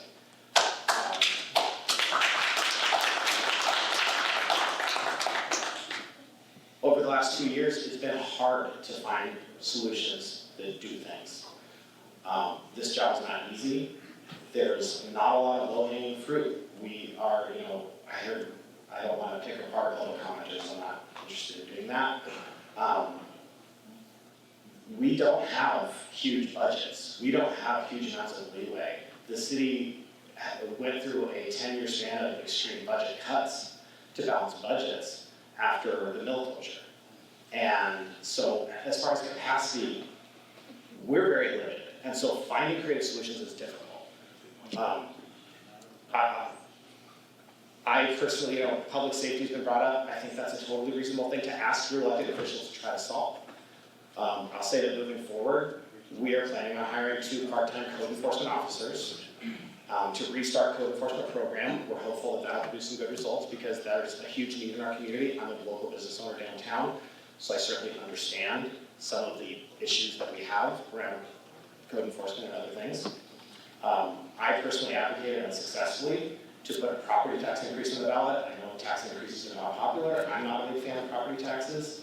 And I advocated to put that on for public safety funding so that we could hire police officers or code enforcement officers. And, I think that the one, really relevant data point in the public safety argument is that our state ranks among the lowest in the nation in the level of funding that our state provides for local law enforcement. So again, we're doing what we can to find creative solutions. It's difficult. Point of order, let's speak to I think the citizens want to hear what our solutions are. Sir, this is a filibuster. Excuse me. Okay. This is a very emotional issue. I do think if you can tie that into what you're thinking about the particular motion, that would be good, and I do think that that's some of what you're doing. So, Like I said, I'm interested in talking about real solutions. Homelessness is a real problem. I understand that. Public safety is a real issue. I understand that. I want to find real solutions to that. They're difficult. We can have those conversations. I've tried to have those conversations with my council. Some have been successful, some have not. So I appreciate that people are upset about the mayor right now. I think that's reasonable. But I want to find real solutions to real problems. I don't think that impeaching the mayor. excuse me, this needs to be a conversation among the council, please, thank you. I'll let other people speak. Councilmember Moran. I'd like to address the reason that I second the motion, and I feel very strongly about removing the title of mayor right now. The reason we have not been able to move forward with a lot of creative and innovative and solutions to all the problems that Mike just went through is because of the lack of leadership. Our mayor has not worked well at all with the staff. The mayor has not worked well, if at all, with the council. The mayor does not exhibit any type of leadership that would have taken us down the direction where these solutions could have been addressed. The mayor has not exhibited any sensitivity to city issues and the feelings, and furthermore, it's evident by her lack of understanding about how the community feels about certain subjects. So we have a lack of communication between the staff. We have a lack of communication between the council members. We have lack of leadership because remember, the mayor is a big part of setting the agenda. And so what we see on our agenda and what we can act on as council members is dictated by partly by the city manager and partly by the mayor. So the fact that we have not been able to move forward quickly on some of these issues has all indications that the leadership of this council has failed. And therefore, in my opinion, it is impossible for Sissy to continue as mayor. And I don't care whether she has 2 or 200 meetings left to oversee. The fact of the matter is there needs to be a message sent that we need to move forward on items that affect our city and not put in place certain agenda items that cause these types of distractions. I'm a veteran and I sympathize obviously, but this is just so unnecessary, and we could have been talking more about homelessness and things like that.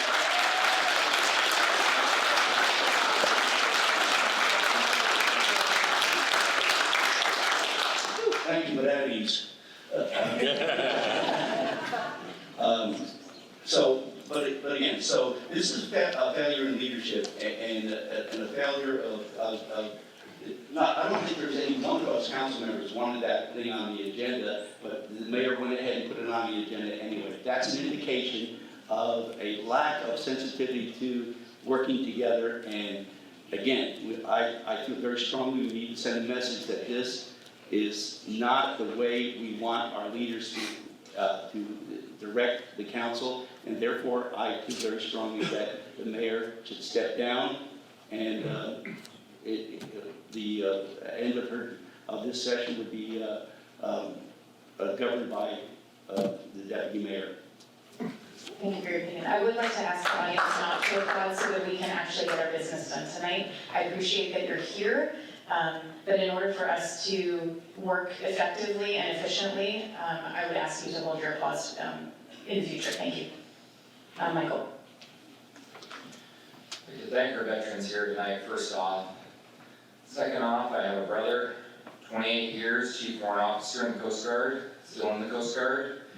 I know the sacrifices that he's made. He has not been to war, but he's been involved in the drug war. And every one of you folks, thank you for stepping out there in front of us. Tonight, when I found out about this, I started thinking, who's in favor of this idea? And most of the time, it was brought to my attention that when something's added to the agenda by the mayor, it's pretty much a consensus of council that we would like it to be on the agenda. And to slowly start finding out there were at least 4 that did not want this on the agenda, and for the mayor to just arbitrarily put it on there and not back down. She did not back down until yesterday. And to put it out there, I wasn't even going to attend this meeting. I had other things going on. I made it clear a month ago that I wasn't going to attend. This was that important to be here tonight. And I don't think that the trust and that the confidence is there in the mayor, for me personally. And I think that going about the issue the way that she did was unacceptable. Doing it right before Veterans Day was even more unacceptable. And I just can't see the confidence in moving forward. I agree with Jim, whether it's 1 meeting, 2 meetings, or 300 meetings, that there has to be a line drawn and it has to stop. And this is not the only item that has happened with this. And it may not be the last. We have 3 more meetings left in the year. And I don't know what's around the corner next. But council getting blindsided on more than one occasion with these items, and we're not made aware of them, because if she speaks to more than 3 people, that's a quorum. We can't have that, so the rest of us get to come in here blind, or we end up finding out through the newspaper, Facebook, other media, people calling, and I'm going, what are you talking about? And then you're like, oh, well, that was lovely, really nice. So tonight, I don't know if that were to occur, whether we would vote for mayor or whether that would be Deputy Mayor Dexter. I'm fine either way, but I would vote in favor of removing Sissy as mayor. Point of clarification, could you refer to the other examples other than tonight or this agenda?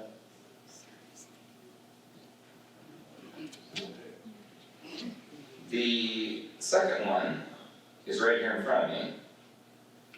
The climate action. It has come to my attention that passing the climate resolution for the city of Port Angeles is one thing. Adding these other 2 items that I don't believe have been fully vetted through the staff, nor have we had any presentation on these things, to which she was a member of this group, pushing this stuff forward, when just passing a climate resolution, sending it to the planning commission, would have been acceptable. Instead, reading through here where I had to get clarification from our city manager as to what these other items were, and then when you look further into this memo, results point to another section of many items that are in there, that I had to ask that the red bold be printed out for council so that we knew what was going to be changed in the comprehensive plan, is also another item that I'm not sure that staff was fully aware, and I'm not sure that council was fully aware. They were public meetings that you could have attended. Thank you. Please. Right, Councilmember Sean Warren. So, we live in a very divided time where people want to jump to assumptions and jump to conclusions. And immediately when somebody makes a mistake, as Sissy surely did, and putting this item on the agenda, we say you're fired. She pulled it from the agenda before this meeting. I think these other allegations, particularly made by Councilmember Moran, are patently false. And I'm really concerned that we're conflating a bad decision with actions that called for her removal from the position of mayor. I think actions that call for her removal from the position of mayor are things that violate the law. Things like sending an email to the entire city council discussing the action you plan to take at a city council meeting, as Councilmember Moran did on November 1st. That violates the Open Public Meetings Act, and that's the sort of thing that if Sissy was doing, she should not be mayor. But bad judgment in terms of what she put on the agenda,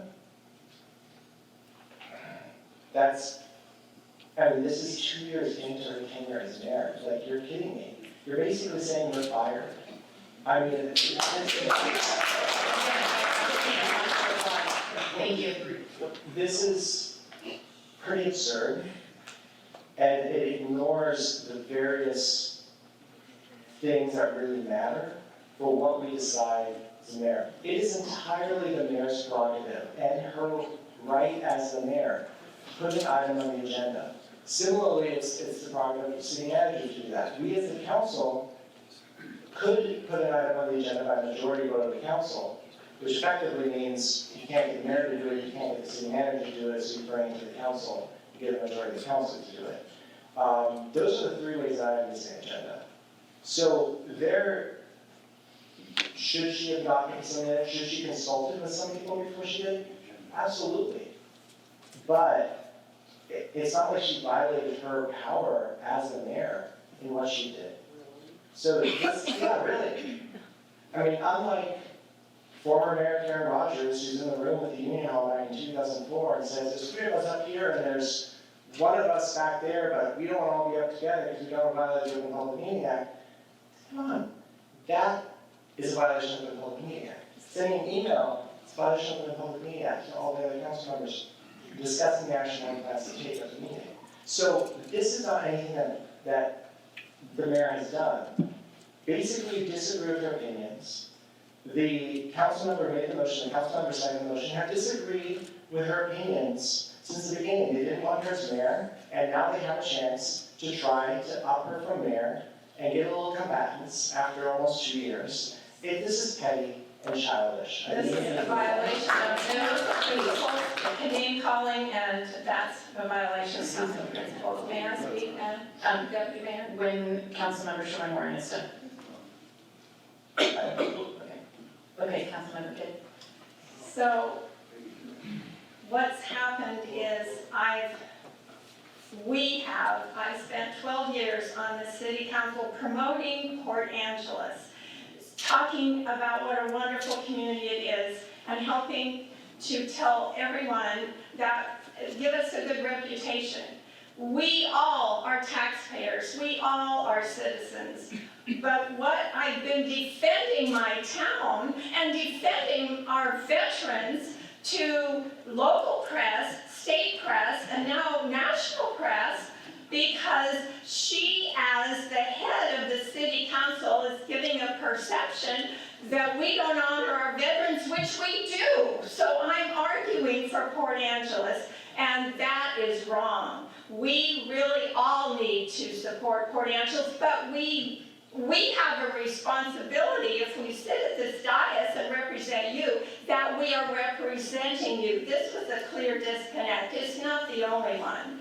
We have an RCW that says we are to do ordinances and resolutions. We're not to direct staff. I have a memo to Sissy Brooks saying, stop using staff for your personal use. That's against the RCW. And she wrote back and said, well, all right, I'll stop it. She has the only mayor since 1890 that demanded that you, the taxpayers, built her a private office. The city manager wouldn't do it. He sent it to council, and we unanimously said, no, we're not going to waste taxpayer taxpayer money, we got homeless problems and public safety problems. So we're not building her a private office because she's not the mayor, she's a public servant. Mayor doesn't mean boss, it means liaison, it means public, we're here to serve you. And what's happened is now, she hasn't worked well with staff, and staff listens to recordings. And when they hear the mayor condescending and insulting staff, it's affected staff. You need to have confidence in your city council. We've all been undermined by what's happened. Councilmember Kidd, please address the council. Yes, we've all been undermined. So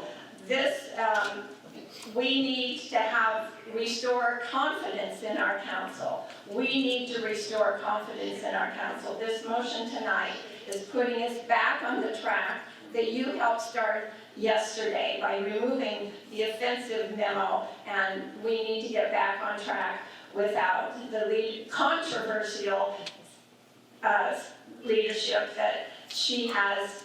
She's created this firestorm, and it's damaged all of us. So it's time to remove the type. Attorney Bloor, before I speak and before I ask if any other council members would like to speak again, is there, I'm gonna think while I speak, but there is a potential, I realize, at the dais right now for a tie. And I'm just wondering, in advance of a vote, if you would be able to speak to our procedure. I don't know if you're prepared to do that or not, but what the procedure would be. If it's a tie, is it just, it dies? I just want to clarify. So to clarify that point, yes, if there's a tie, the motion does not receive a majority, which is at least one more than 50%. So our rules and the state law requires that a motion be supported by a majority. In this case, 50% would be 3 of you, there are 6. So 4 of you would have to support the motion in order for the motion to succeed. Thank you. Is there anyone else who would like to speak again before I take a turn? Okay. I, like many others, was not pleased when I heard about this this agenda item. It clearly was a mistake. I think, however, that after speaking with her, Mayor Brooke recognized that it was a mistake, and therefore it is not on the agenda tonight. I would argue that disagreeing with someone is different than someone violating procedural or legal rules. Legal rules, that's not a great statement, but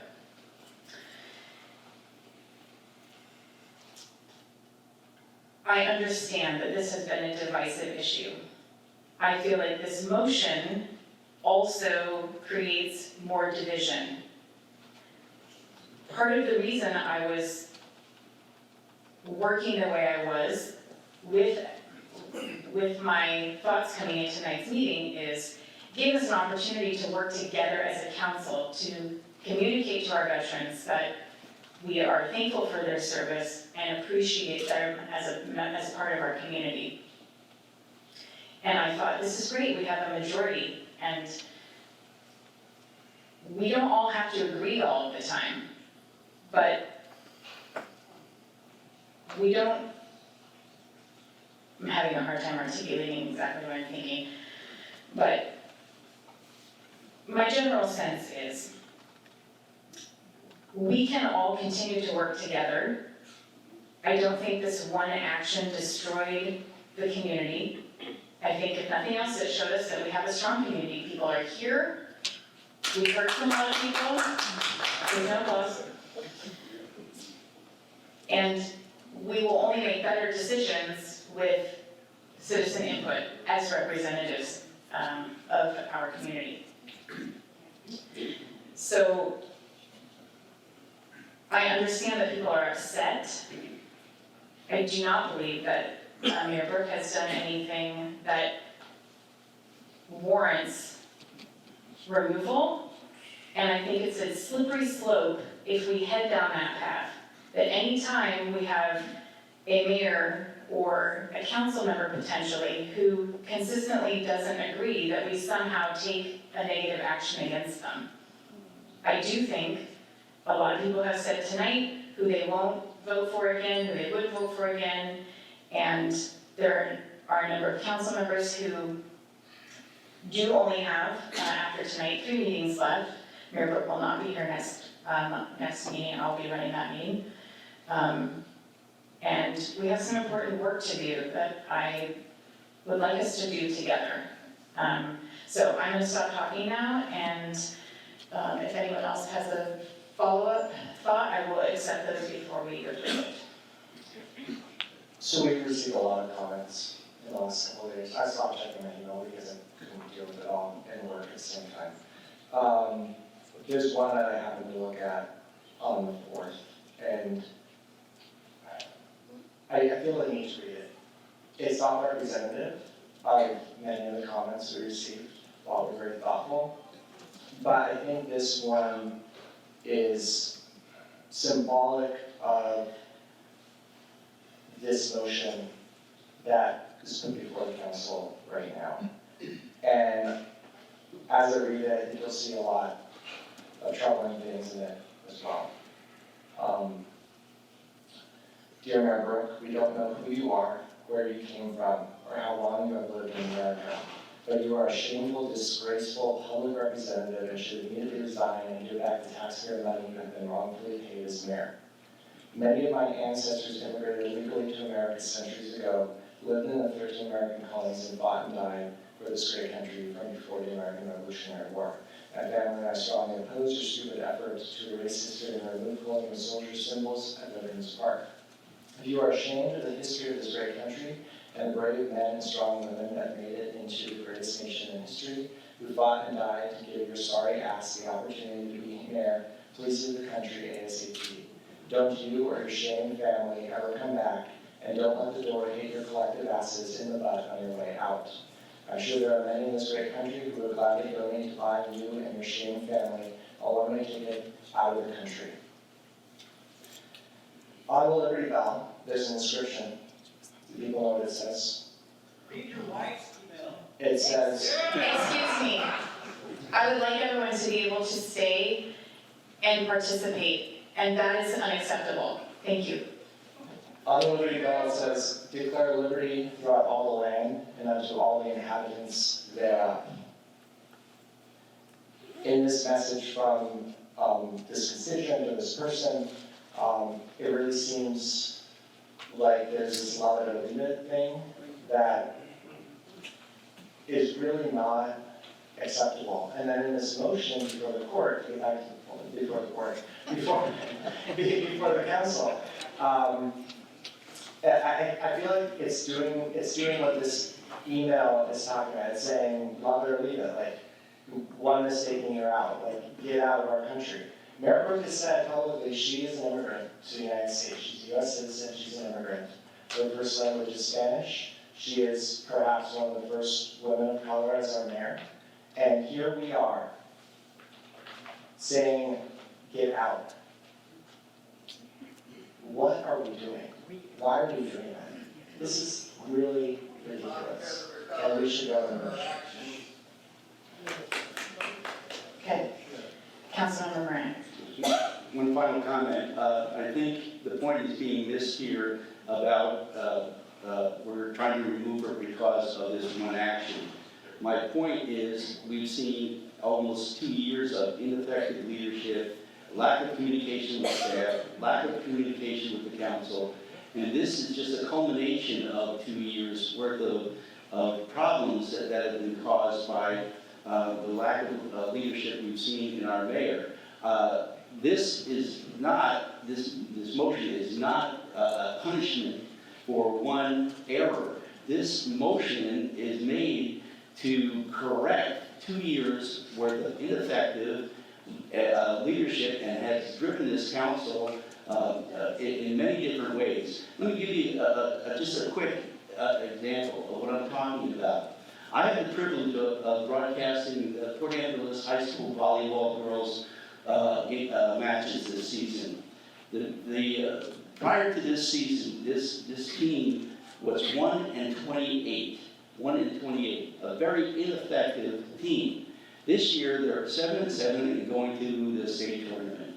What was the change? The change, and I asked every player that I had the opportunity to interview, the change was leadership. And what happened was the leadership turned that team around from individuals playing for themselves, which this council has been doing, to a team concept where if I hit a great shot, I'm doing it for the team, not myself. Therefore, what we are seeing tonight is a culmination of an I and not a we, and it's time to stop that and send a message in that regard. So we are not punishing this one action. We are changing from an I to a we, and that's why I am voting for this motion. Again, it is not a punishment for one mistake. It is time to change this team around with a new coach, new leadership, and change it from an I to a we. I want to go to a winning season. Okay, Councilmember French. We just literally had an election yesterday. We're going to get changes in the council makeup and our leadership. So I appreciate the comments, especially from Michael Meredith. I think he made good, reasonable points. I will not be supporting this motion. I think it's time for us to move on to real business.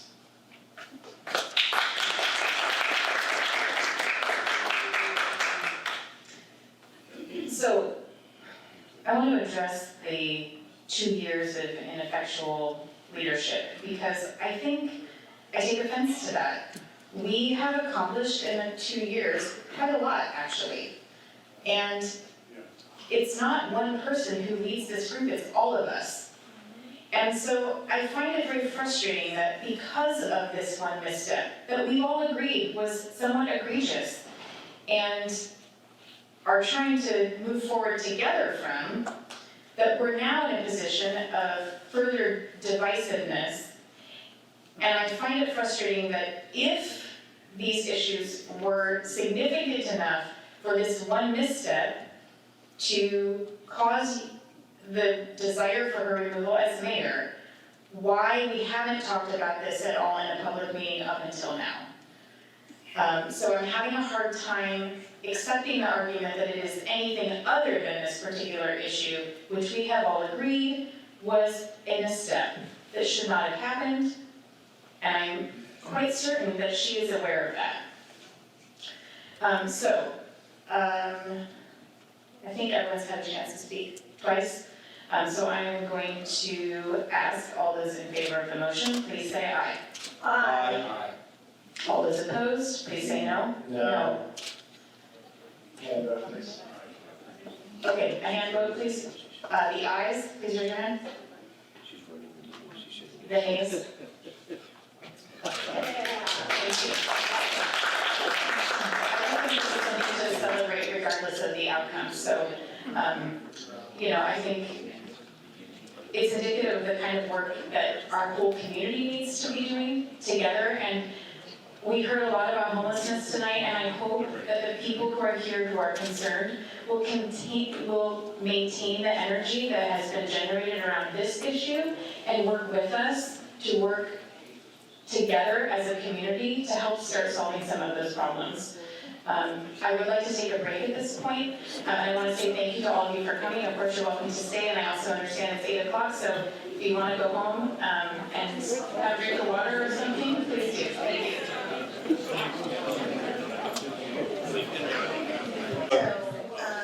We are missing one council member.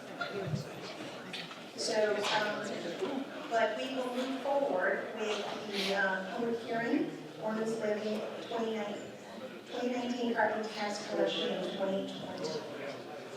And Madam Mayor, tonight we will have Director of Finance, Serena Carrizosa, provide a brief presentation on the 2020 property tax levy.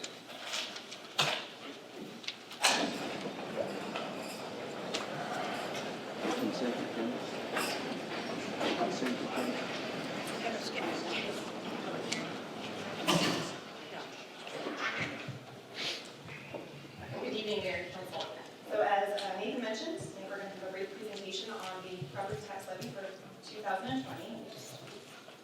What's up here? Okay, so we are bringing this forward for your consideration tonight, and I understand that it is a complex topic, and I'm going to do my best to simplify it and be expedient as possible. Okay, so I just want to briefly go over the limitations that we talked about.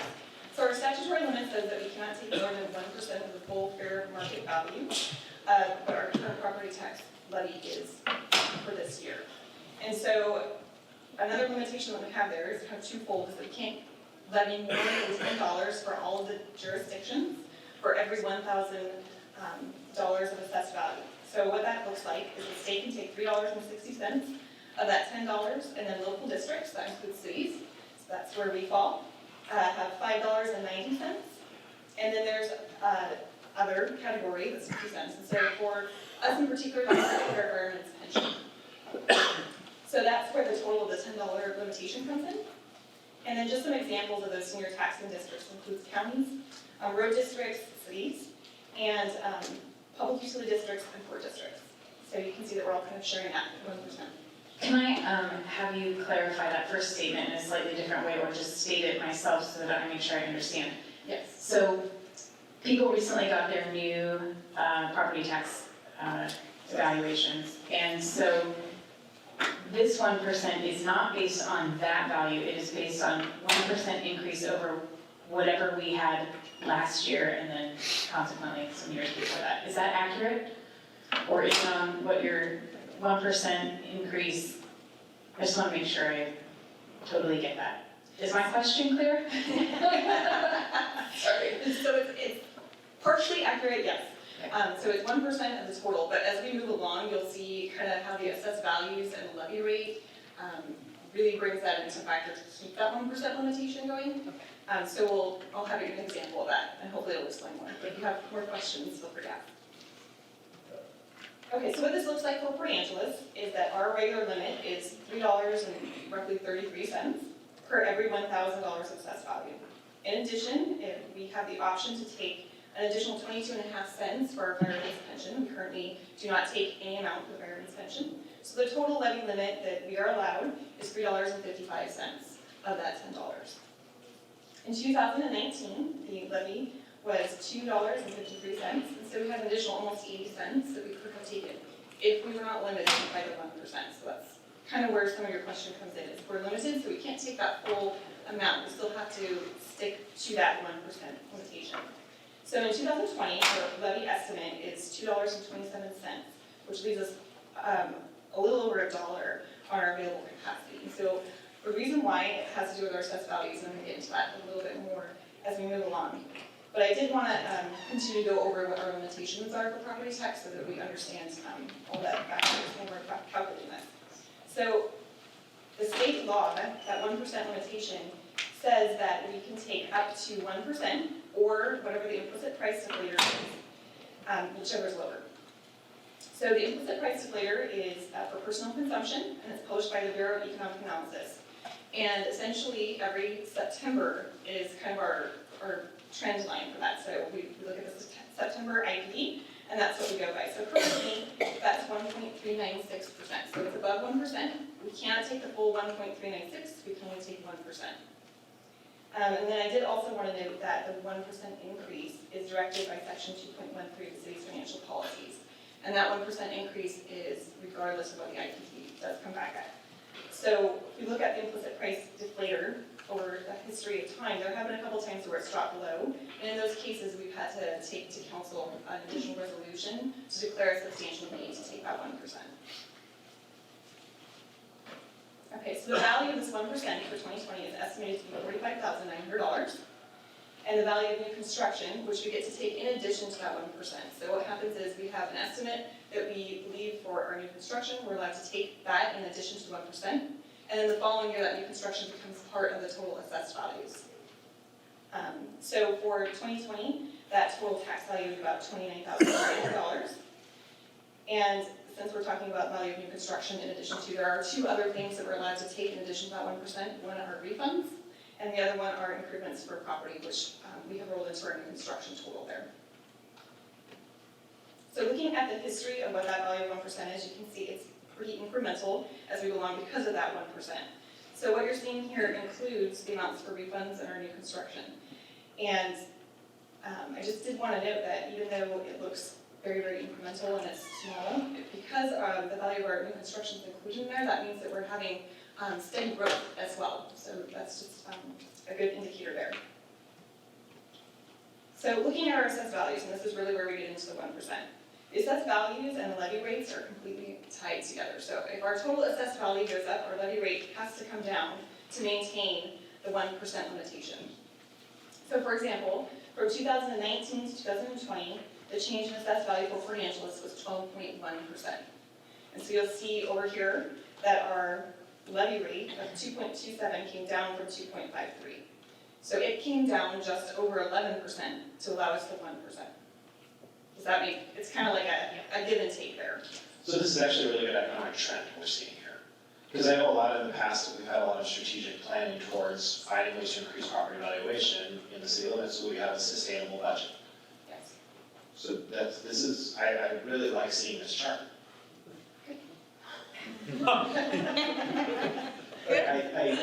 The rate of change of the property, the total property value in Port Angeles has nothing to do with how much additional property tax we get because of the 1% cap, or am I mistaken? Just we have the 1%, but we do get the new construction. And so the more growth we have, the more construction tax we get. But like when an individual's assessed value goes up, that doesn't change things overall for the city.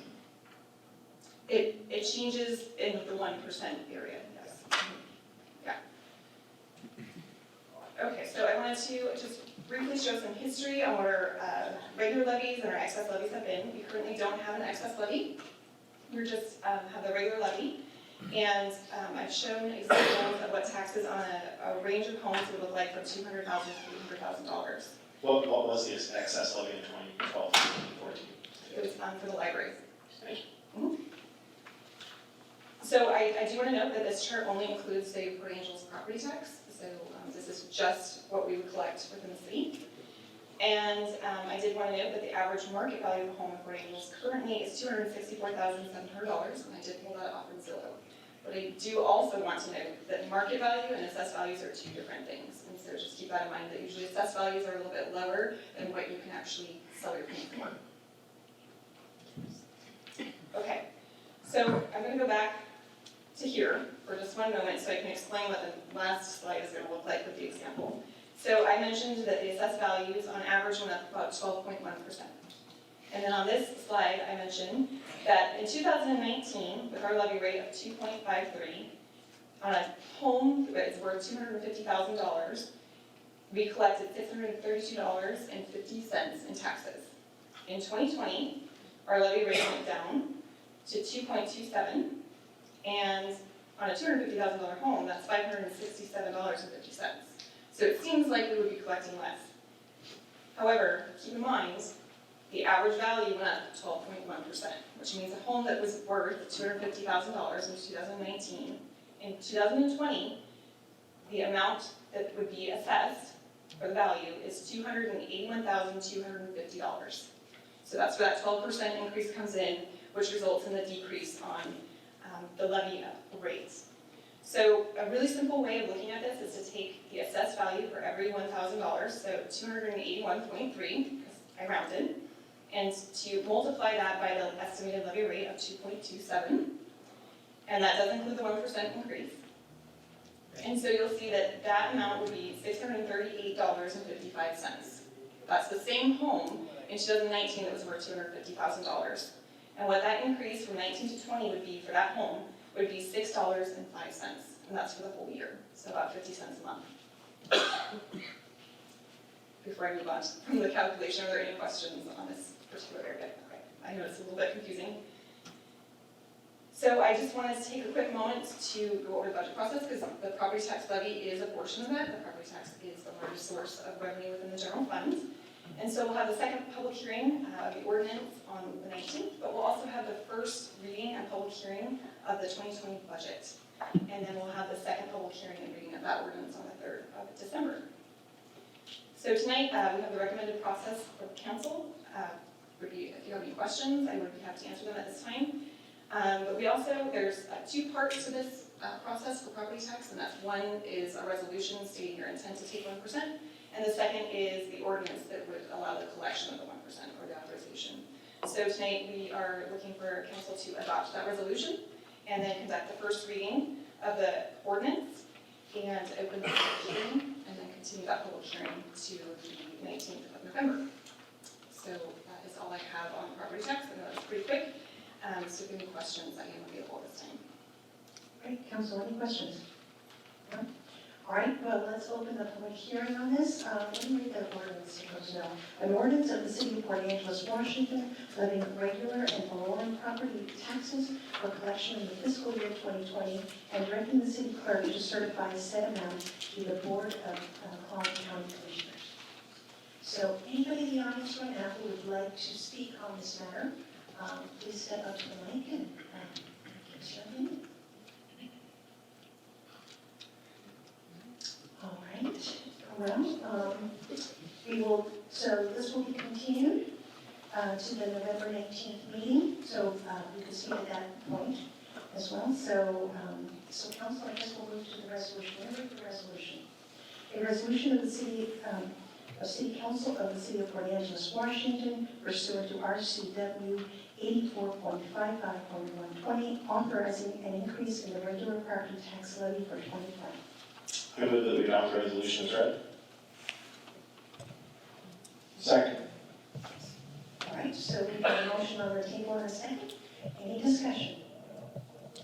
Seeing none, all those in favor of the motion, please say aye. Aye. Any opposed? It passes unanimously. Thank you so much for that. Thank you. So council, we have a presentation tonight that I would like to see if we can have the presentation now, because we've done it with our public hearing. So if we could have the presentation on the creative district, I think now would be the perfect time to do that. And then we'll get back to, as we've got history.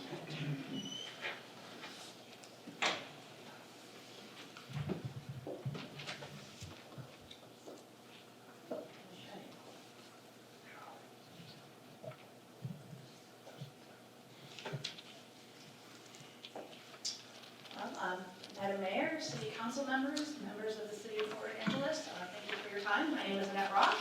I am a citizen of the City of Lacey, but I'm here today representing the Washington State Arts Commission for an economic development program that we have that's called the Certified Creative Districts.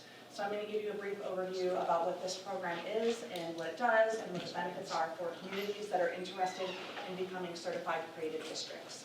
Can I ask you a quick favor to pull your mic down just a little bit? Thank you very much. Sure, absolutely, thank you.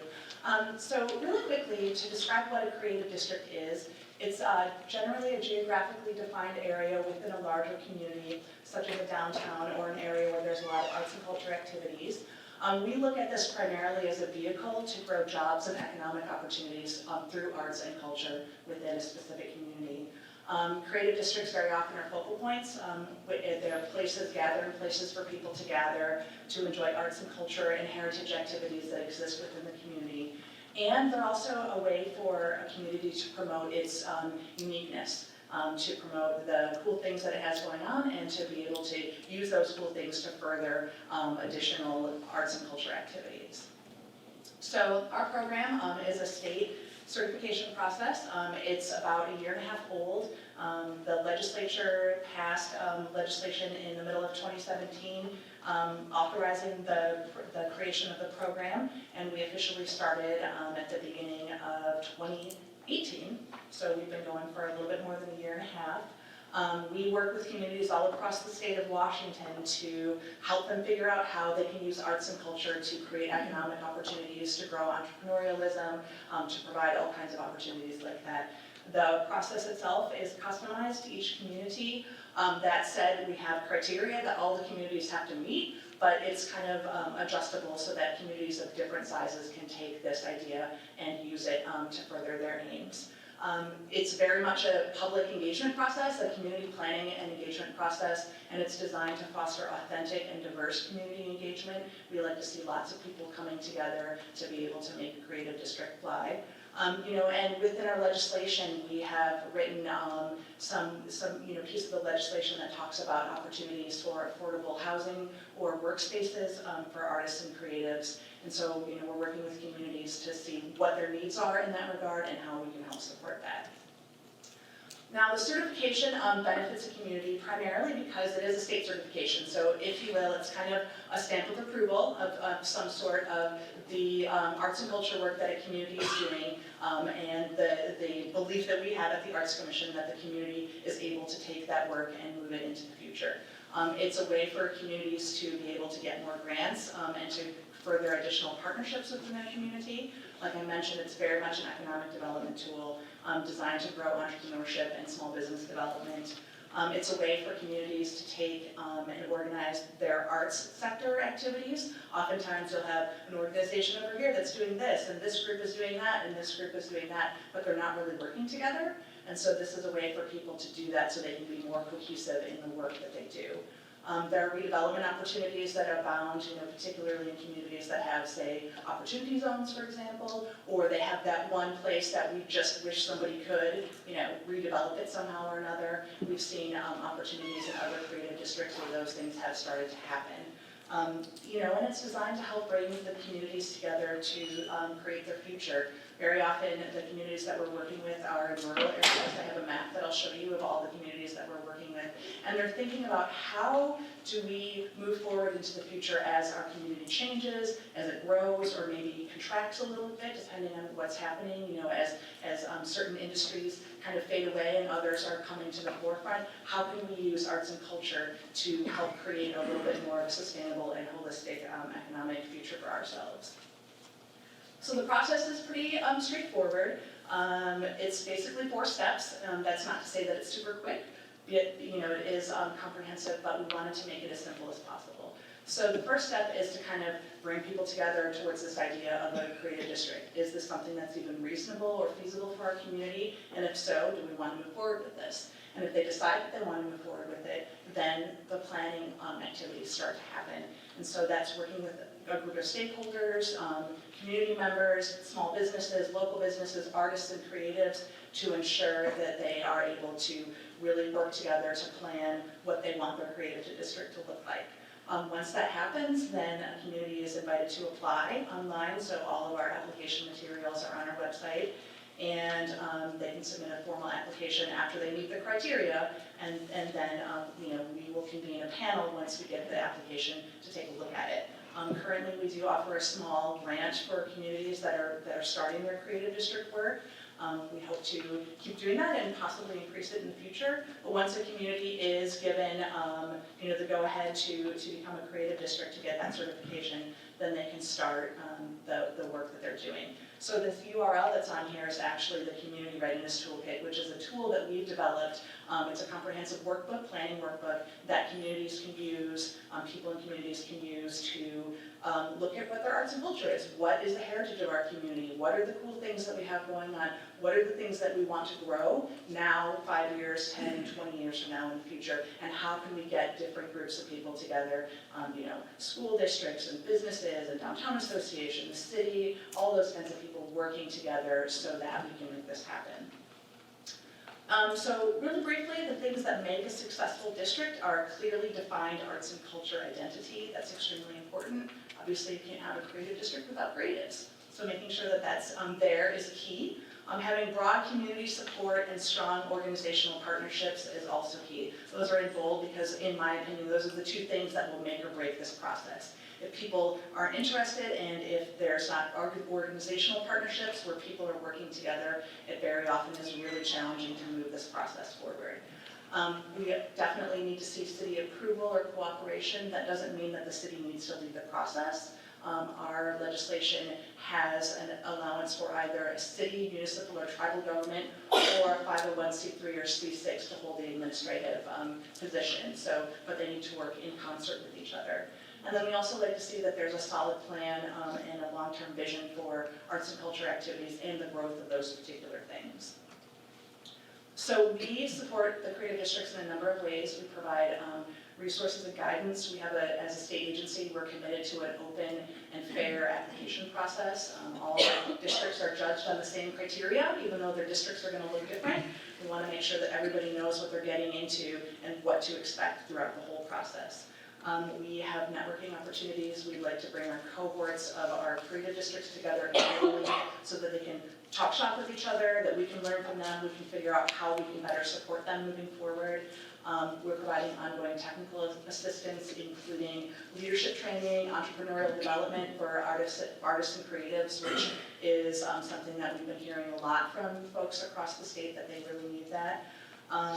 We have ongoing funding and grants. We have partnerships with the Department of Commerce and the Department of Transportation to provide additional support, such as a comprehensive signage package that goes on state highways and or freeways, depending on what people are looking for, working with the Tourism Marketing Authority to help promote the creative districts, and also working with the Washington SBDC, the Small Business Development Council, on some of this entrepreneurial development training.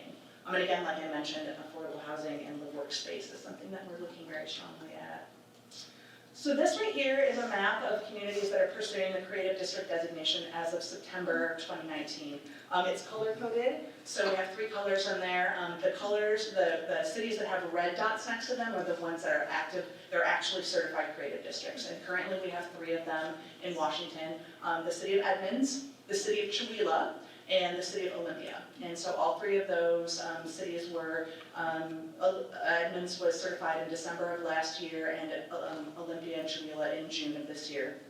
We're working currently with 3 others that have submitted applications to us within the past month or so, and will likely be certified within the next few months, and that includes Port Townsend and Twist, and Langley as well. So, and I was actually in Langley earlier today meeting with them, and I'm going to Port Townsend tomorrow to meet with those guys, so, which is pretty cool. We're working, as you can see, with communities all over the state of Washington. I have been to every single one of these communities, so I put a lot of road miles on over the past year and a half. It's been pretty amazing to see the work that people are doing.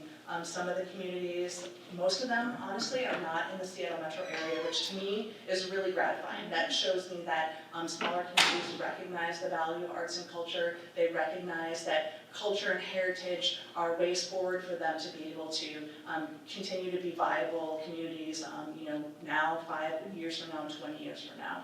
So that's something that we really are encouraged to see. So for a community, the next steps would be, if a community decides that they want to do this, would be to gather a group or start talking with amongst folks to see if this is something that makes sense. Are there people who are willing to commit to the process to make it happen? It's not necessarily difficult, but it's not necessarily quick either. I would say on average, the cities that we're working with are, making creative district certification happen between 6 to 12 months, depending on sort of their appetite for working together.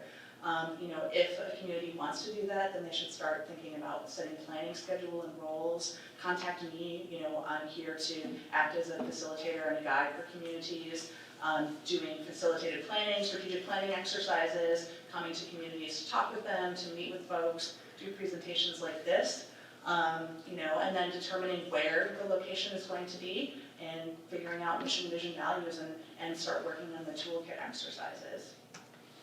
Any questions? Sure.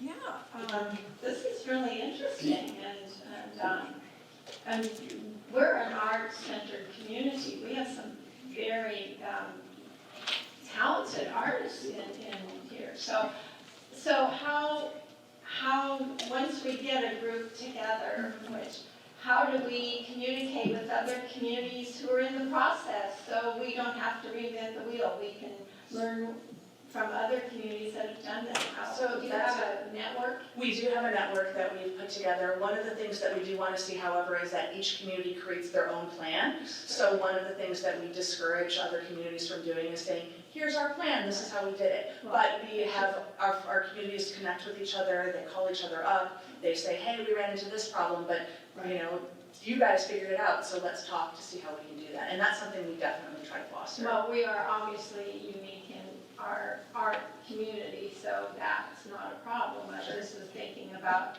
the ability to talk to other communities so we can have a smoother process, because I think this has a lot of potential. Yeah, absolutely, we certainly can do that. Great. Any other questions? Yes? We are in an opportunity zone. This is in the Antelope Coast Opportunity Zone. Could you speak a little bit more in detail how this would interface with an opportunity zone opportunity? Oh, sure. Well, so for those of you that don't know, opportunity zones are sort of a federal government vehicle to encourage development within sort of communities that need redevelopment opportunities. They generally are moderate to lower income communities that have, you know, a large stock of buildings, for example, that can be redeveloped, but they're not like tax credits necessarily. It's more like the owners of the properties or the developers don't have to pay capital gains taxes on the properties for a certain period of time. And the idea is to encourage them to develop and stay in the community for a long period of time. So, you know, so we like to see that. We know that in creative districts in Washington already, and then in other states where they have similar programs, the creative districts attract people who are artists and creatives who want to be able to do those kinds of things. And so it's a vehicle for them to be able to do that. I know that in certain areas of the state, there are consortium, if you will, of groups of people who are working to do some of that local development within opportunity zones and using that as a vehicle. So, you know, depending on sort of how that works here or what people want to see, that's a way that we can do it. I also know that you know, having a creative district in an area where there are opportunity zones is attractive to folks who are looking to invest in communities because they recognize, oh, this community has a lot of cool stuff already happening, so I know that this will be a place that I would want to site my business or whatever the case might be. Thank you. Yeah, sure, great question. Any other questions? Anything else? Oh, yeah, well, yeah. Yes? I think you outlined it, but next step is bringing together that team and moving forward with the toolkit. Is that right, or are there other steps? No, yeah, that would be right. I would say before you start moving forward with the toolkit, it's really important to reach out to all kinds of groups of folks. One of the things, like I mentioned, is we want to see the cities involved, but they don't have to necessarily lead the process if it doesn't make sense for them to do that. And so in some communities, we see the city has really taken a strong leadership role, and in others not so much, and it just depends on that kind of thing. So it's really important to make sure that, you know, the school districts are brought to the table, and the Main Street program, or the Downtown Association, or the Chamber of Commerce. You know, if there are there's tons of recreational outfits and opportunities here that could become part of that process as well. You know, we like to think of it as something that's really holistic and integrated into the entire you know, economic ecosystem of a community, and so thinking about folks who might have connections here or there is really important to bring them to the table. Yeah. Great. Well, thank you so You're much. welcome. Yeah, thank you for coming. Sure. Awesome. Thank you. I'm glad you were able to make it efficient and get everywhere else. I could talk for 2 hours or 5 minutes, so. No, I don't mean that part. I mean you came this far and then you were able to tie in other businesses. Oh, yeah, no, So that it's is definitely nice to be able to do that for sure. So Thank thank you. you. Very interesting. Thank you. Art absolutely always touched with economic development, so thank you. All right, so I guess getting back to our agenda here, I know folks here want to hear the proposed municipal code amendments, so I think that's where we probably need to go next. And then after the code amendments, we'll cover climate change, and then we get to the rest of the board parts of the agenda. So, right. So is the, how's that gonna? Yes. So, Madam Mayor, I don't know if that was anticipated, perhaps while we're getting this Brecky back, I know she wanted to probably caption that to talk more about the creative district, and perhaps she didn't anticipate her item was coming up next. But I think we could certainly do tackle the items consent agenda and a couple others before she gets back, or move on to climate change, whichever you prefer. Okay, well, there she is. Sorry about that. So I am now going to go through, it's just the second reading of the municipal code changes that are speaking to housing density and capacity. I want to just first make a note that there was a note in the Peninsula Daily News about this being a public hearing, just please for the audience that's here. The public hearing for this item has been completed both at the planning commission and at the council. And I apologize for that error in the paper. Tonight is the intent to conduct the second reading of the ordinances. There were some changes that have occurred between the first reading and then tonight's second reading. Also, there are new copies of the ordinances that are in front of you, reflecting just some corrections. There was a mistake to the titles of a couple of the ordinances, and then one was mistakenly left out of the packet. So if you just look at the memo, I'm going to go through the list of changes that have occurred since the first reading. The first one has to do with the actual motion that came out of the council action after the first reading, and that was changing the definition of apartment so that it coordinates with the definition of multifamily housing. So staff looked into this. We looked actually at comparable cities to see how they define apartment, if they define apartment at all. Our particular definition of apartment, it's apartment building. It's very much worded to really replicate what is permitted at the building code level. So staff then saw that most communities have multifamily housing as 4 or more, which would correlate with the RCW law for property tax exemption for multifamily housing. So the goal tonight for me is to say multifamily housing as many times as possible. Okay. So, multifamily housing has been added to 17.08. It was not there before. What we had before was just dwelling, multifamily. And if you can believe it, they're different. So what staff has done is we've added multifamily housing to 17.08, which is the primary definition chapter for our zoning. It is the same definition that is used in our property tax exemption chapter that was approved earlier this year. We also went ahead and added that use, so multifamily housing, to all commercial zones. We felt like that was our best attempt to address the request by council to have the two be correlated in terms of specifically what was permitted in the property tax exemption code. So in all, that means that we will allow developers to potentially use the property tax exemption in more of our areas now, specifically commercial districts. Any questions? Okay, I'm going to move on. The next change are really just small changes.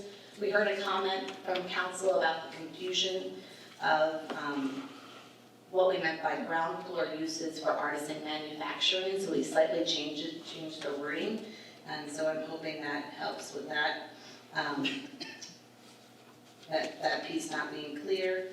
Also, there was a change to single-family residences. Existing single-family residences were previously being proposed in our CN and CSD zones. We did find that to actually be in conflict with what is permitted in our non-conforming situations chapter. So we got a little creative, and we just now have actually the allowance is the same. However, it's now included in that non-conforming situations chapter rather than being added as a permitted use in those two commercial zones. The reason for that is because the non-conforming situation chapter, the intent is to talk about when a legal non-conforming use is occurring. So for example, a residence is residence was built as a residence, then changed to an office use in a commercial district, but now wants to change back to a residence. We have this actually coming to us a lot, this request. And so in CSD and CN zones, that is actually able to happen now. We just found that the best way to handle that with working with our legal team was to actually add it in the non-conforming situations chapter rather than putting the term existing single-family residences in the permitted use list. Okay? Slow nods. That's good. The last change is also reflected in the pile in front of you, and it has to do with vision triangles, street vision triangles. The original proposal was just to reference our urban service standards and engineering guidelines. We then had further discussion with that great team, engineering, and realized that the better change would be to actually just have the measurement occur from where the actual improved right-of-way is, recognizing we have a lot of streets that don't have, for example, a curb or a sidewalk. So we just changed the wording so that actually it's achieving the goal of limiting those situations with the height within an area close to an intersection that doesn't allow someone to see, for example, a pedestrian or a vehicle. So I think that is summarizing most of the changes between the first reading and the second reading, and I can certainly do my best to try to answer additional questions. All right, councilors, are there additional questions? All right, seeing none, oh, go ahead, Jeff. First of all, thank you for that very simple explanation. I appreciate that. But I had the opportunity to visit with Manager West today about a couple of issues, and he was able to explain the workings here. And just in case, Allison, somebody else hasn't asked this question, when there's a conflict between zoning and the building code, which one, you know, I don't want to use the word Trump, sorry, I don't want to get anybody excited, but I mean, which one is overrides? Because there are certain instances, and I've been sent several examples of situations where the code, the building code and the zoning ordinance can be in conflict. So that certainly is possible. And I would say that probably neither trumps one or the other. It really comes down to the design of whatever structure is being proposed, whether it's new construction or remodel or renovation. So we always, of course, work with the applicant, and if they have a designer or if they're doing the design themselves. The great thing about having a small team is as you work with somebody through the zoning realities of their property, they can then just go, you know, one office over and then just talk about their project with our building inspector. In terms of this particular proposal, we are reducing setbacks. Staff recognizes that as you reduce setbacks and then you provide the option of having a building closer to a property line, there might be some requirements specifically to firewall protection. Firewalls, Yeah, that's what I was thinking. that occurs in a building. But that's not to say that it can't occur, because the firewall protection could be provided, recognizing that is an added cost. But it still comes down to design. If you wanted to prevent having that firewall protection, then you just simply have your building. Again, that's a good example of where zoning and code would be in conflict, and I just wanted to you know, make us aware of that. It's a great point, and certainly one that I have seen often, because it has to do with encroachments. Exactly. Okay, thank you. So we need to continue the public hearing, so if anybody here, this is the continuation. No, we're done, we had a session, yeah. Okay. So let me read the ordinances, because we've got a lot of them to begin with. And it's an ordinance of the City of Port Angeles, Washington, amending section of chapter 17.08 of the Port Angeles Municipal Code relating to zoning. And the ordinance of the City of Port Angeles, Washington, amending section of chapter 17.10 of the Port Angeles Municipal Code relating to zoning. An ordinance of the City of Port Angeles, Washington, amending the section of chapter 17.11 of the Port Angeles Municipal Code relating to zoning. An ordinance of the City of Port Angeles, Washington, amending the section of chapter 17.12 of the Port Angeles Municipal Code relating to zoning. An ordinance of the City of Port Angeles, Washington, amending the section of chapter 17.21 of the Port Angeles Municipal Code relating to zoning. An ordinance of the City of Port Angeles, Washington, amending a portion of chapter, I think it's 17.22, 17.23, 17.24, and 17.25 of the Port Angeles Municipal Code relating to zoning. An ordinance of the City of Port Angeles, Washington, amending section of chapter 17.94 of the Port Angeles Municipal Code relating to zoning. And ordinance of the City of Port Angeles, Washington, amending section of chapter 17.95 of the Port Angeles Municipal Code relating to zoning, non-conforming uses.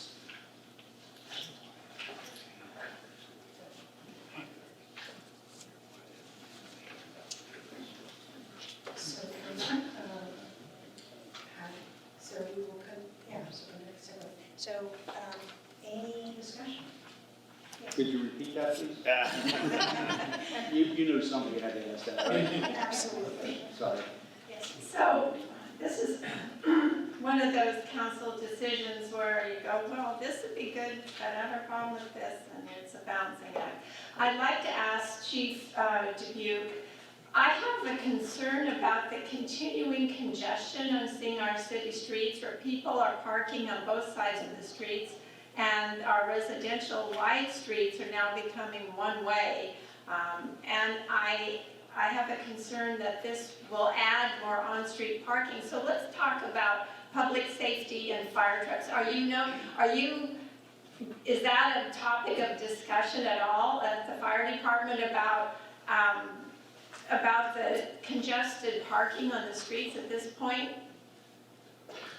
Well, certainly it's always a concern.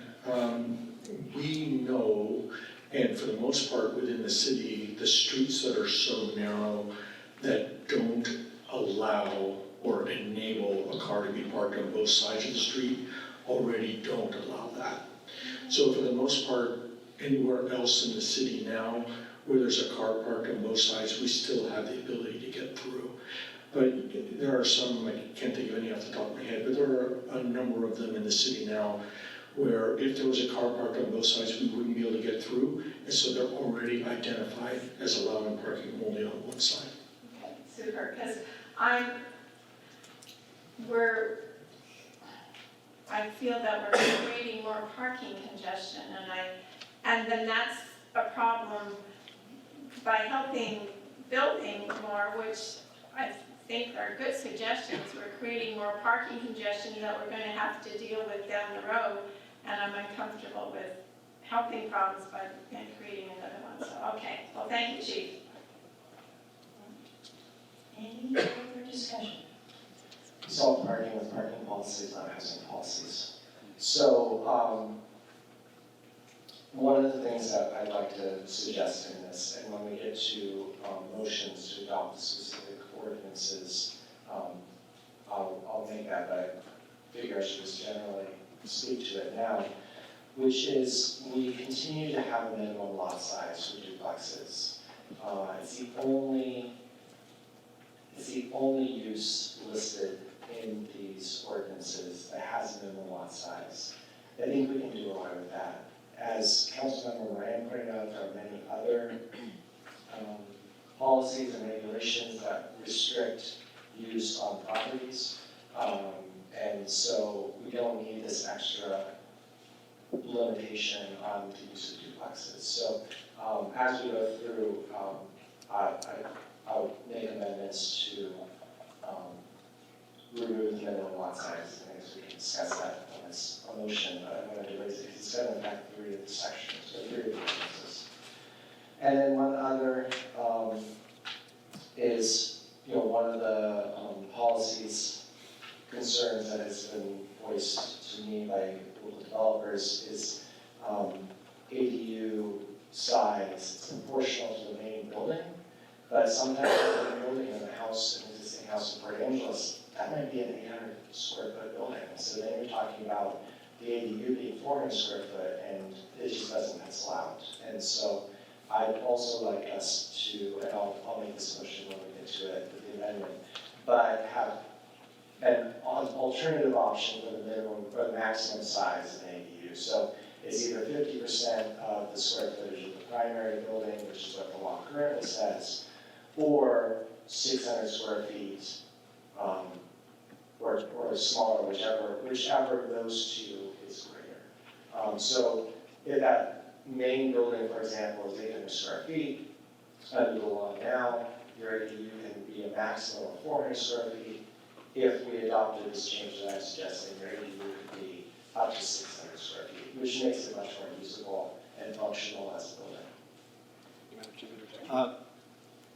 Just a matter of clarification, and I'm not disagreeing with you or anything like this, just understand something.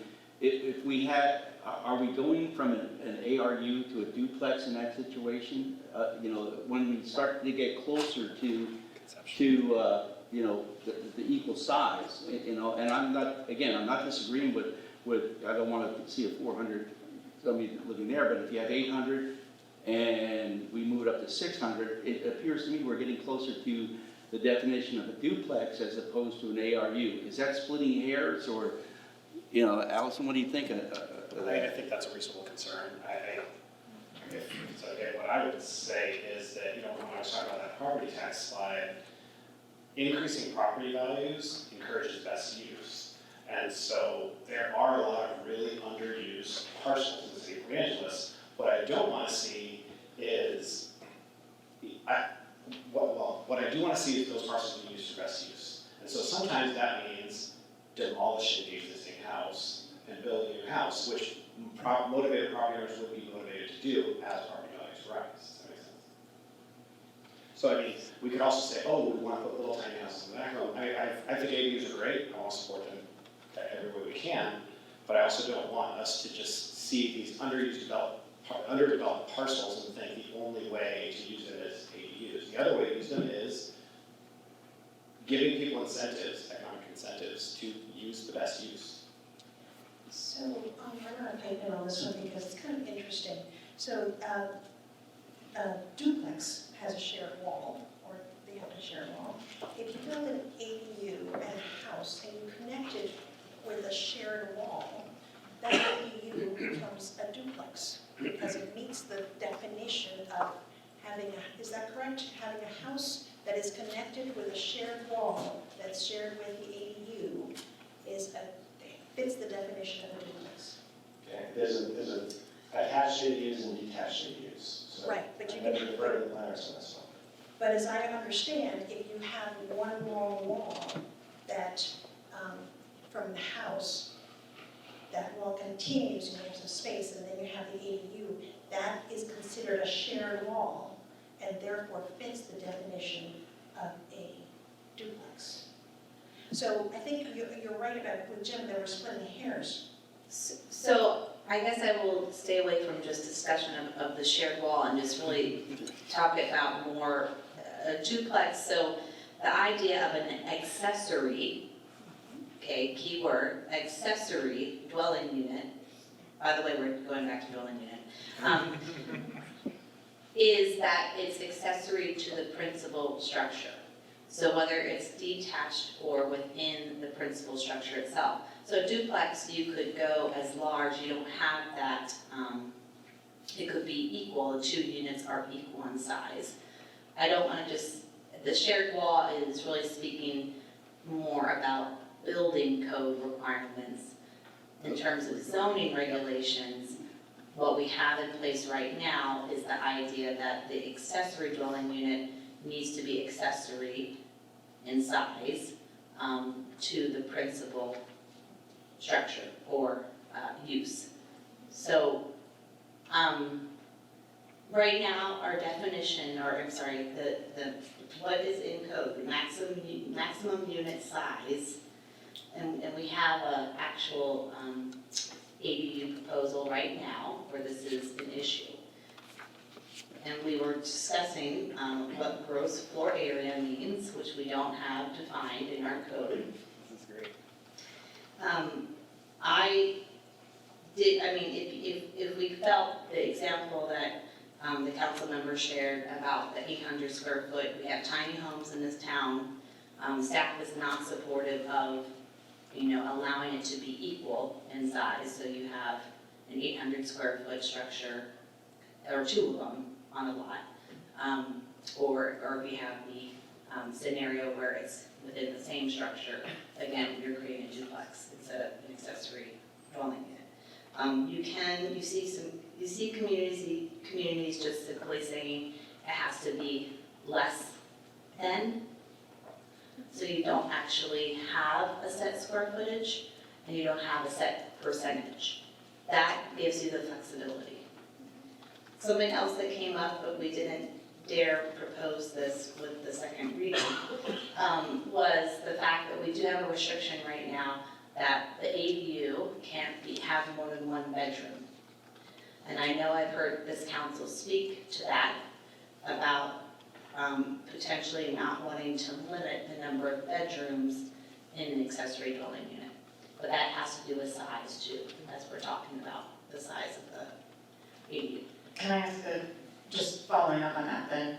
So could we say simply that it has to be smaller? And not even have the piece about bedroom size or number of bedrooms? Yes, definitely. And I would say that state code with what they are, not state code, but state legislation would be the more accurate. What they're promoting or pushing communities to do is to really remove the restrictions of size in terms of like a specific number for ADUs. And I saw that firsthand in a previous jurisdiction, which is that if you keep changing that number as the market changes, it keeps just, the numbers never right. So you can just simply think about it as a neighborhood character situation. You want to have along a streetscape, your principal or primary structures in the front and your accessory structures in the back. You don't want to have a situation where you have those structures, emerging in the back and they're larger than the structures up front. That's the intent of our code right now. When they are getting rid of the square footage size, how is that preventing larger structures in the back? Or what mechanism is it? Is it just the one bedroom? Because if you do that, you can say, oh, this is a big one bedroom. Maybe I don't understand. So right now, what I would suggest is if you rather, what I believe I heard will be proposed, was a 50% or 600 square feet, like a set number per size, and either or whatever's larger. And I'm just trying to relay what I'm seeing in other jurisdictions is that you just say it has to be less than in size. The size of the ADU has to be less than the principal use. And you can still use the gross floor area calculation. So if you have a gross floor area of the principal house at 800 square feet, you just have to have it less than. But recognize, people can play with that. Then next thing you know, you're seeing the 755, ADU. So if you're like, I don't know how I feel about that, you could just simply raise the percentage up to, 75%. There's no perfect solution. Right now we have what I feel is appropriate code that helps restrict the height of the back structures, just because you can start to see that being very problematic in terms of neighborhood character, or suddenly you lose the sense of what is the principal structure. So if we simply said less than, would that limitation go away? The bedroom limitation? No, the height is separate. No, the height is separate, correct. Thank you.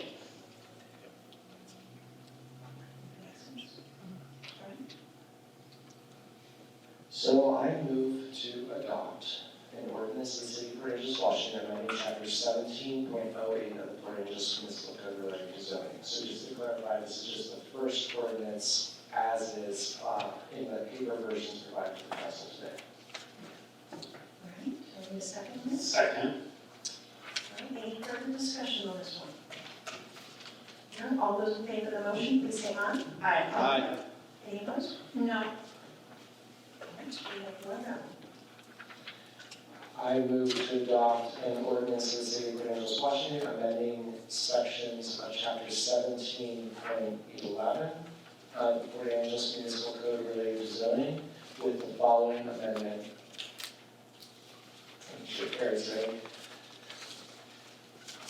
Which is to strike from section 17.10.020 subsection F, all the words except duplexes.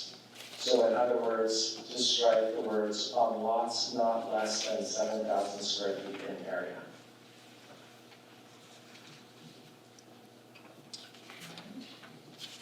So we have a motion, we have a second on it. I'll second, and I have some questions.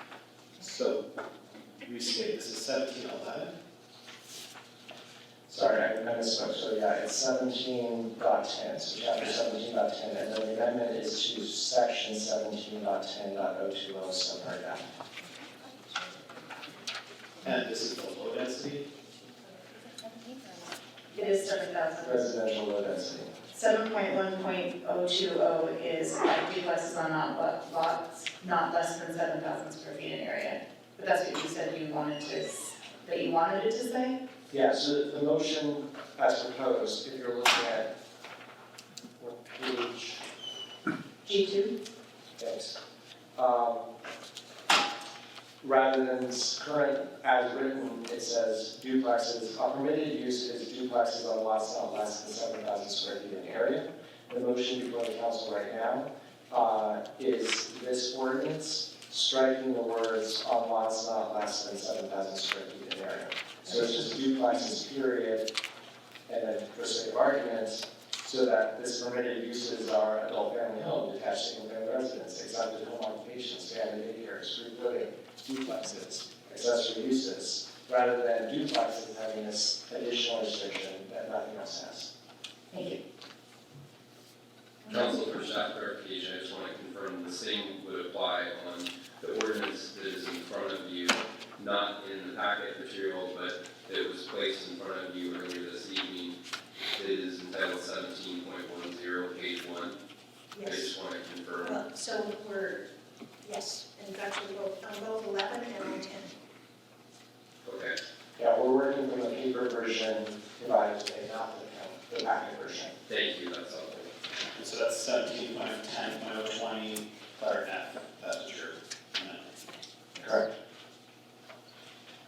All right, so we have a motion on the table and a second. Any further discussion?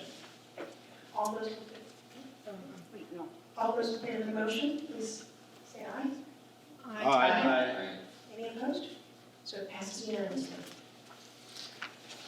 So I make a motion to adopt an ordinance of the City of Port Angeles, Washington, amending sections of chapter 17.11 of the Port Angeles Municipal Code relating to zoning with the same amendment as before. So this is amended to strike from section 17.11.020 subsection F, all the words except duplexes. So in other words, to strike, quote, on lots not less than 9,000 square feet in area, end quote. all right, so we have a motion on the table. Do we have a second? Second. Any further discussion? All those in favor of the motion, please say aye. Aye. It passes unanimously.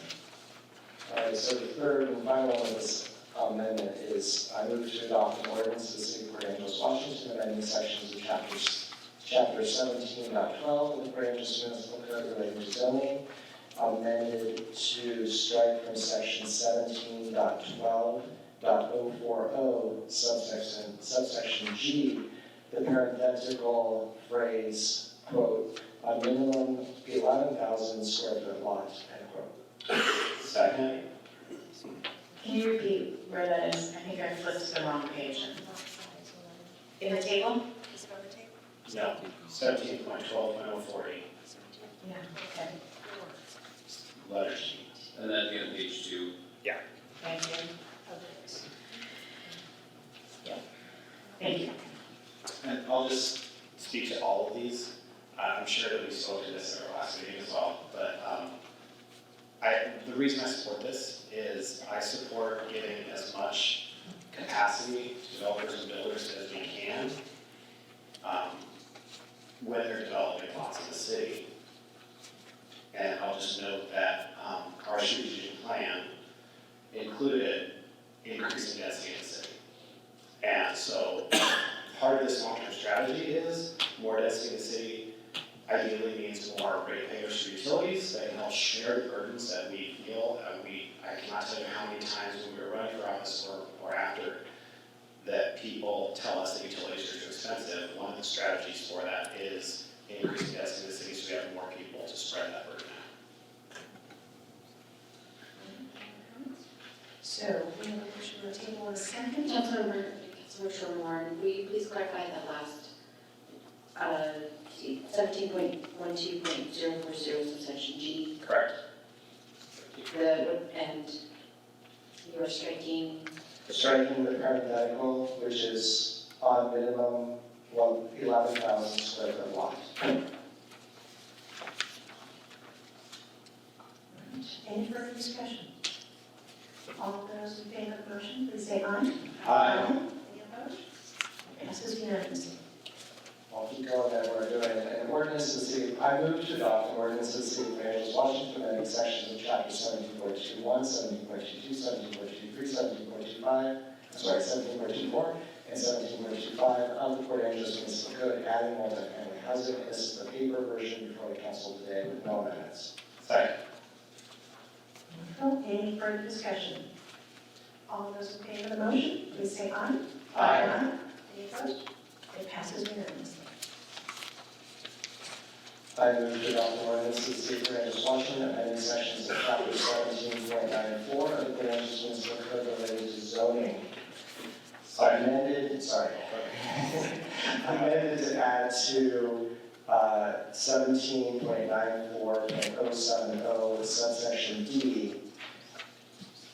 an alternative maximum ADU unit size so that the phrase, quote, shall not exceed 50% of the gross floor area of the primary single-family residence, not including a detached garage and/or a detached accessory building, end quote, is followed by the additional clause, so this is the amendment, of, quote, or 600 square feet, whichever is larger, end quote. So you do want to just go with just larger than, just smaller? The motion I'm making is to add, after the 50% of the gross floor area, add the additional clause, quote, or 600 square feet, whichever is larger. So we have a motion on the table, in addition, do we have a second on this one? Second. Okay, so we have a second, so any further, any discussion? I'm leaning toward the simpler language of shall not be larger than, which accomplishes both increasing the available size of the unit and eliminates the may not be more than one bedroom. So I will not be supporting this particular motion. Point of order, please. Can you make a friendly amendment? Yes, would you accept that friendly amendment? I think I'd support what Deputy Mayor Dexter is saying, but I do have a concern that, for example, you then have a 2,000 square foot main house, and so then you could build an ADU of 1,950 square feet. I mean, your lot size issues and stuff, but I think that that's what we want. But if I'm mistaken, we definitely. I hear your concern, so let's talk about this just a little bit more so we get it right. So I want to first let Mr. Hunter speak to something that actually I think is important for you all to hear. So just one thing to consider as ADU regulation changes rather rapidly statewide. There are issues as it relates to utility charges for ADUs if we allow them to get larger than they have kind of quote unquote traditionally been. Because those larger structures require larger reservoir capital for our water system. And if we're not capturing those connection charges, we're not planning to bring in the funds to be able to increase fire flow to the necessary size to be able to put those fires out. And so if the intent is to incentivize the best use of those properties through this means, we just have to be very careful that as those structures get larger, it reduces our ability to be innovative in our design standards and requirements to allow for those connection charges to not be charged. So that's the only thing that I would throw out there, just as a cautionary tale. And the other thing I'll just throw out there, but I believe what's being proposed, you could have the scenario where you end up with an accessory structure larger than the principal house. If the principal house is like 500 square Tiny. feet. So if you have the tiny house, which we have those in Port Angeles, you could actually have the scenario, so if I had my 500 square foot house, and okay, I can't build the ADU for 250, but I can go up to 600. So I just want to make sure that scenario could occur. And again, I would just like to point out that in a lot of those situations, if it's a small house on a big lot, we are giving them more building capacity if they would just tear down the small house through these zoning changes. That could allow them to subdivide large lots into multiple actual built lots. So I think that, does that make sense? I think we're looking at some corner cases. And council, I'll just speak from experience that I've seen numerous instances in Port Angeles where people have taken advantage of that ability to actually build a new unit that is at least twice the size of the existing unit. And I think there is value to not diminishing that opportunity, so that is something to think about. So where does that leave us? What change would we make? Sorry, Jim. I just wanted to point out, Mike, about just tearing down a house, and I understand the practicality of that sometimes, but if you remember, the inventory of homes that we have here in Port Angeles are not like built yesterday. Yeah. And so what we're finding in a lot of the situations, and I talk with builders and realtors and stuff like that, that tearing down sometimes is very expensive because asbestos and things like this are discovered. And so it becomes more practical and more economical to build an ARU than it does to totally tear down the property, the piece of, or the structure, the main structure there, because of the environmental impacts that some of these deconstructions, if I can say, have. And so that's why I think I'm siding with Lindsay on this, because I think this is a good compromise, size-wise, and without having to try to get the homeowner to tear down a house and build a new one with all the complications that could possibly arise in regards to that. So That's a totally reasonable point. yeah. That's, yeah. And I think that I'm not itching to tear down a bunch of houses and redevelop them, but I do think that a healthy housing market has some amount of all of this. And so, yeah, we do have a lot of aging houses, and they are going to be expensive to clean up. I think that giving additional capacity on large lot sizes to subdivide or helps that economic incentive. I just, whenever I think about these things, I always think of specific lots as I'm like walking around my neighborhood where I see these just really big lots and teeny tiny houses. I'm like, man, that could probably be 2 houses. And this is going to allow that to happen. And if you can sell 2 houses on one lot, that's probably going to be worth it. But you make a good point. I can't. But even so, I don't know I still have to think about what policy gives us what we want, even if we agree. It's tough. So could we say a maximum not to exceed a maximum, put a maximum limit? I don't know. That's what it does, 50%, or not to exceed 600. 50%, do we want to go to 65? I don't know. Just. Thomas, does the 600 hit that threshold that you're talking about? I mean, just off the top of your head. I think that, like Director Berkey alluded to, there's no perfect answer, but just in speaking from the industry, 600-ish, even and some folks have gone to 800, is a pretty typical range. To still not dip our toes into the waters of not being able to allow those connection charge exemptions. You dip your toe into the reservoir water? No, that's a big one. So, the council members can certainly vote this one down and we'll try another version. So I feel like, we've opened up this Pandora's box with a million lot size. I'm not proposing something as radical as Director Brecky suggested of, being able to do anything smaller than the main one. So, if this doesn't pass, we'll pass this ordinance with some kind of amendment or just the ordinance as written. So the more we've talked about it, the more I think that I like Councilmember Sherman-Warren's compromise. And while this isn't an easy process, it does seem that if for some reason we run into some big problem that we haven't anticipated by the change that we're making, we can change it again. I'm also reading the section F, and there is also in the standards, that scale and visual subordination. Yeah. I never can say that word. The ADU shall be visually subordinate to the primary unit.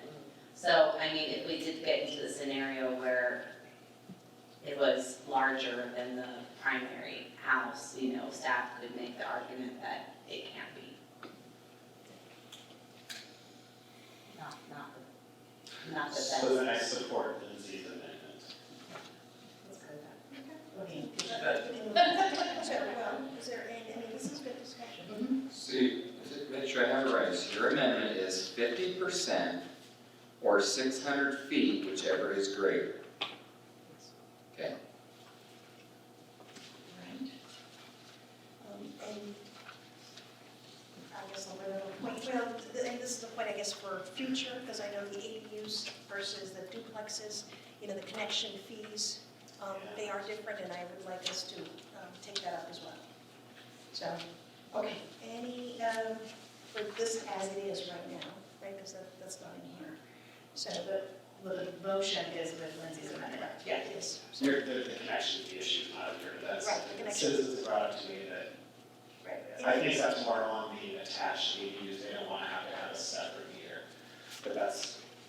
Right, like I said, and that's not in this exact thing, so, but I think I would like to have us discuss that later. So, okay, we've got a motion on the table. Any further discussion on what we have? No? All those in favor of the motion, please say aye. Aye. Any opposed? It passes unanimously.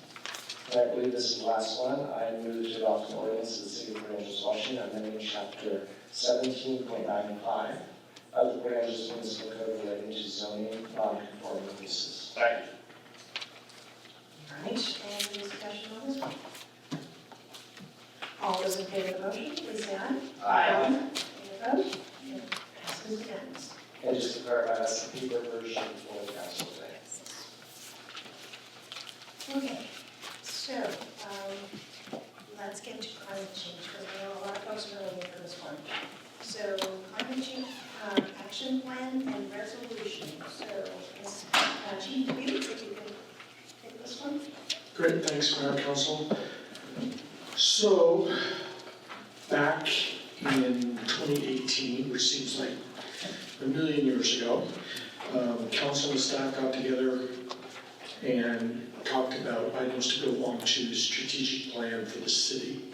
And one of the items that was brought as a consensus was to form a group to explore the climate change issues and how the city might address those.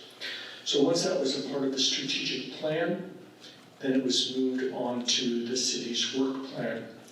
And once it was on the city's work plan, it was determined that we would form a group, a planning action group that would look at the issue of climate change and how the city might address potential issues surrounding climate change.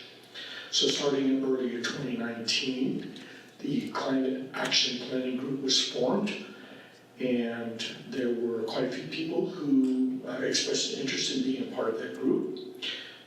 I was the staff liaison for that group, And so we facilitated a number of meetings that occurred throughout 2019. There were a lot of members of the public who attended those meetings. There were a lot of members of the group, obviously, that attended those meetings. And as a result of all of those meetings, a climate action resiliency plan was created. And so what all of you have in your packet tonight is a copy of that plan. And that plan is there for your review. So there were three primary things that came out of the Climate Planning Action Group, sort of consensus of the group, three major factors. First was there was a consensus that the city of Port Angeles in and of itself has a role to play. However, the group also acknowledges the fact that climate doesn't recognize lines drawn on a map, and that whatever the city of Port Angeles decides to do, we should be conscious of the fact that we need to be part of a regional plan as well. And so that answers or issues that come up with regard to climate need to be addressed at both the city and the regional level. And for that, as a part of that, I know that the group received a lot of input from various groups in the community, and one of the primary inputs came from Clallam County. And Clallam County outlined all of the efforts that they've undertaken over the years to address climate change as well. So that was one thing. Second was that it was important to the group to draft a resolution for the City Council's consideration to be adopted, and that resolution would serve to bring the issue to light again so that the public could be aware of it, and it could bring attention again to the climate change issue. So also in your packet today is a copy of that resolution for your consideration. The third major thing that came out of the group was that it was determined that the best path to move forward in this case was to bring the resiliency plan to the council tonight, have the council review that plan, and then make a determination to then move the climate action effort to a subcommittee of the Port Angeles Planning Commission.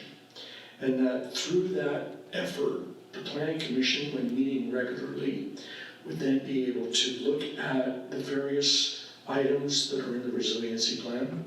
They could look at the various items that could be brought forward for potentially potential additions or changes to the comprehensive plan, and that would provide a mechanism that would allow for open public participation and for open input from the public and various groups that were interested. And then through that process, through the Planning Commission, it would then eventually cycle back for ultimate approval through the council. So tonight, really what we would be looking at are for two primary actions by the council. First action would be to pass the resolution that you have before you. And again, the intent of that resolution is to once again bring attention to the issue of climate change. And the second is to refer the resiliency plan to a subcommittee of the Planning Commission so that they can, during their regular meetings throughout the year, look at ways that they can gain or gather public input and then move forward with recommendations to the City Council. Any questions? So I just want to clarify, because I think what you said is a little different than what's written in the memo, so I just want to clarify that based on what you said tonight, the two action items are pass the resolution and adopt what would be number 1 on page I2 of our memo. That's correct. Okay. I'm sorry. That's okay. That's true. The fusion portion of it is also an addition to it as well. And that's described in the resiliency plan itself. I'm sorry, I shouldn't have read. Okay. That is also there for your consideration as well. Thank you. I apologize for No problem. So how would you like to move forward? Well, just to put something on the table with the motion so we can talk about it, I'm going to move to adopt the resolution of the City Council of the City of Port Angeles, Washington, addressing climate concerns, which is on I-3 of the packet. All right, we've got a motion on the table. Do we have a second? Sure, I'll second it. Okay. So, any further discussion? Mr. Chairman? I have three concerns. First of all, why is the motion necessary to be passed now when it seems to me that it's part of the entire package that should go to the Planning Commission? It seems to me that the motion is preemptive and binding to the City Council without, which means it has not been reviewed by the Planning Commission or had public vetting on it. And also, as an addition to that, I have some problems with the language in the resolution. It seems to be more of a political statement than a real direct climate action statement. So that is a problem. So I will not be supporting this resolution because I think it should be part of the package that is sent to the Planning Commission. They should also have the opportunity to review this because it is announcing climate action. It is the precursor of this climate action plan, and therefore it should also stand the scrutiny of the public, the Planning Commission and the public before we codify this with a resolution. And so I can't support this motion. Okay. Any other input? I have a clarification question, and it's not necessarily my comment. Could we, I guess this is for staff, could the council just direct that all of this go to the Planning Commission or is the resolution, in your eyes, a part of us saying we're going to move forward on this? Or can we just say we'd like to send all of it to the Planning Commission and bring it all back at some point? Just a thought about moving forward. I think it would be within council's purview to do either option. Well, I think it's worth clarifying what's in the resolution. There's a number of whereas clause which don't need to be read. The substantive meat of the resolution is now therefore be resolved that the City of Port Angeles declares that we will address climate change by adopting actions that reduce citywide greenhouse gas emissions, educating residents about climate change, and setting separate benchmarks for climate adaptation and mitigation efforts. And be it further resolved that the City Council will work with regional governments, organizations, and businesses in efforts to transition our local economy to carbon neutral by 2030, while ensuring that all efforts are centered in equity and respect for all community members. And be it further resolved that the City of Los Angeles will cooperate and coordinate with other elected officials in the region to ensure our climate mitigation and adaptation efforts are in line with each other. So the reason I made this motion at the beginning of this, even though the packet talks about a number of things, this is like number 3, is that I think this resolution is a broad statement of intent that the council should set the policy direction for. And these 3 resolution paragraphs set that broad intent. We're then hopefully going to follow through with Chief Dubuque's recommendation or the recommendation from the committee to take the details to the Planning Commission and let the Planning Commission work it out, but with the direction of the council of this broad policy direction. Right. Any? Yes. I do agree with Jim quite a bit on this, but there's one whereas in here. Whereas justice requires that those who are the largest contributors to climate change carry a commensurate burden in reversing it to protect those most impacted, including the active consultation with them in the development and implementation of these efforts. I'm not sure exactly what that's supposed to mean, other than that, is that we're gonna start finding these folks, or exactly what justice requires? It doesn't say that we're finding anyone, so we're not finding it. It sounds like it. So what I would say, this is a large movement called climate justice. I will say that for those on my side, often rich liberals have their efforts around climate change that do things that rich liberals like, but then poor working class people pay the effects. That's why climate justice is necessary. We need to make sure that we are not putting all of the impact on people that, number one, haven't really been largest contributors to the damage to our environment, and number two, can't afford to be the largest payers. So we need to just be aware when we're talking about climate change that there's an economic justice component. Does that make sense? So the economic justice you're saying would be placed onto possibly the employer of the poor working class that are trying to hang on to their jobs and make more living. I mean, yes, in some situations, but I mean, But part of this is that, there's a recent study looking at sea level rise impacts and taking into account some of the data collection methods with land height. And that study found that over the next several decades, about 300 million people in the world will be living below sea level. Most of those people are not in the United States. A lot of that's like Southeast Asia, big river deltas, stuff like that. So often when we're talking about climate justice in these conversations, it's about looking at historic contributions from countries like the United States, where by emitting a lot of greenhouse gas emissions, we were able to develop and industrialize and build the infrastructure that we now try to maintain with our limited 1% property tax increase.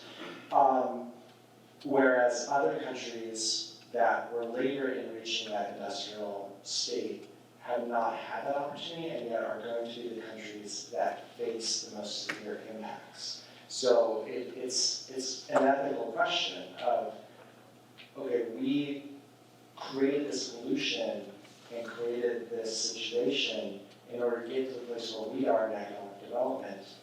Do we owe it to other people to help them develop in ways that allow them to mitigate the effects of greenhouse gas emissions and climate change without also being part of this problem that we've been one of the principal countries in creating? I don't know if I explained that quite properly, but that's on the global scale. I'm not quite sure what you're getting at with this specific example.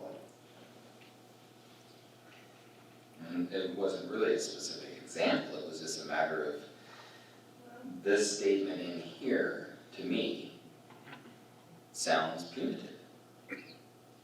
Or possibly. Depending on how someone wants to define it and who's defining it. So, I know I just spoke, so I should. Well, I was just gonna say, with specifically in regard to that, I think okay, so it's kind of specifically related to that, I'm gonna get to that. I really appreciate the be it resolved pieces. I think it is certainly important that we work together, and I appreciate that that's all laid out. I understand the language concerns up above, and I think that's where I also appreciate that this group has been thoughtful about a process, because I got an email today, I don't know if other people did too, but from someone who is concerned potentially with a similar issue, and was concerned about the process. And I feel like this lays out a process that gives lots of citizen input and brings it back, not only does the planning commission then deal with it, but also brings it back to us.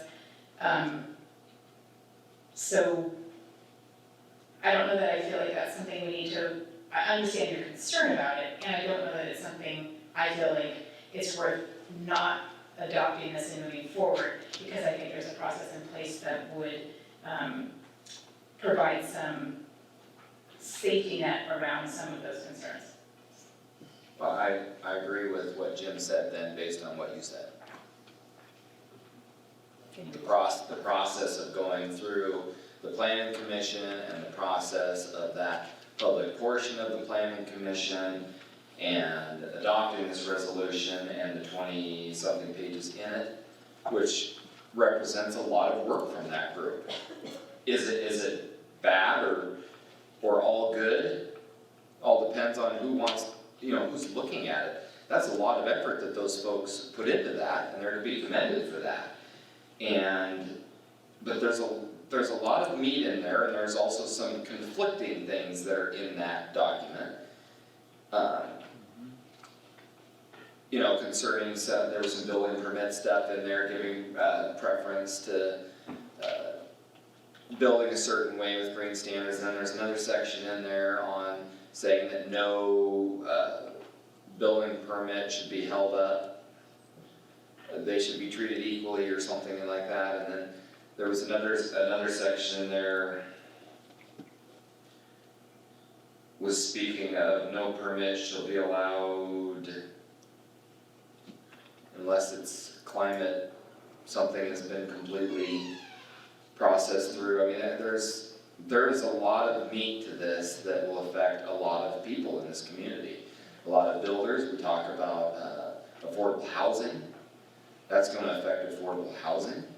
And, another one in there was getting rid of propane heat. And then turning around, there was another section that said incentives for high efficient propane appliances.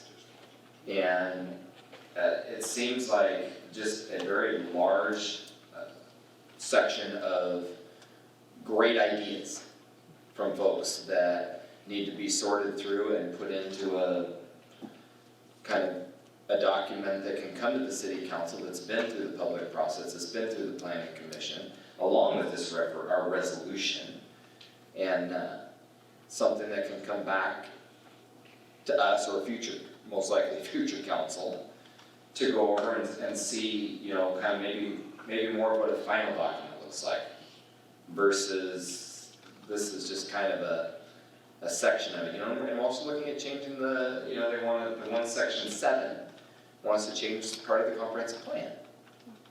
That's a huge deal.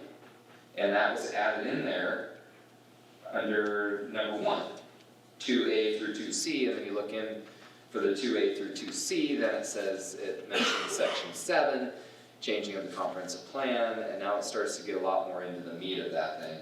And I would not be supporting this the way that this is. I'm supporting this as sending it through to the planning commission for those folks to start working through. So just to clarify, I just want to understand exactly where you are. Even if the draft is separate from the resolution and that we would vote potentially number 1 to send this draft to the planning commission, this as a separate document, you are not supporting, just the resolution. Because I'm disregarding the memo at this point as far as where we're going. My understanding, which I thought Chief Dubuque clarified, is we could pass the resolution and then take their recommendation for number 1 and send this packet off, and that they can be separate. So the motion that we're debating is just simply the resolution, and then we can decide what to do with all the rest of it. Is that everyone, am I on the right page? Yeah, the motion that I made was the resolution, so page I-3 and I-4. We'll get to the other parts later, I think. Okay. So Jim?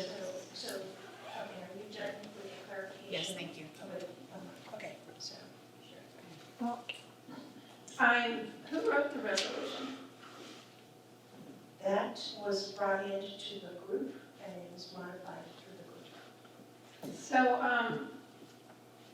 I thought, when I I was expecting it to be about climate change, but when I got to, whereas justice requires that those who are the largest contributors to climate change carry a commensurate burden in reversing it to protect the most, okay, that sounds really anti-business, and that sounds very threatening, and I don't know which businesses we can afford to put out of business, but we as a city council really need to be attracting businesses, not discouraging them. So to me, this just seemed glaringly out of place to discuss climate change. It sounds very punitive. And then here we are talking about carbon neutral economy in 10 years, 2030. This is part of, there's a lot of, are we trying to put people out of business? Are you trying to save lives? That's just really, I'm concerned that in 10 years, we want carbon neutral economy. And I don't see how that's financially, economically probable and possible. And my major concern is Councilmember French. People are talking about high utility bills.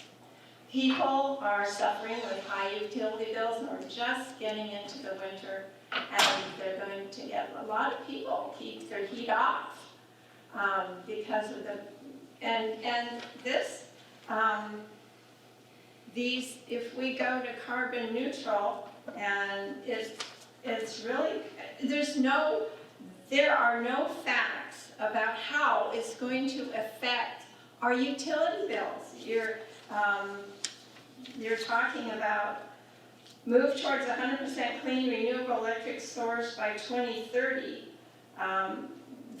There's alternate forces of energy are highly expensive, sometimes 10 times as much as what we have.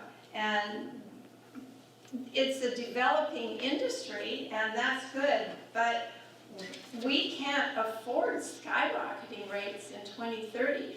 This next year, many retirees are getting a 1.6% increase in Social Security, and our utilities are increasing. So I don't see anything in here that tells us the cost to business, the cost to homeowners, and the cost to families trying to heat their homes.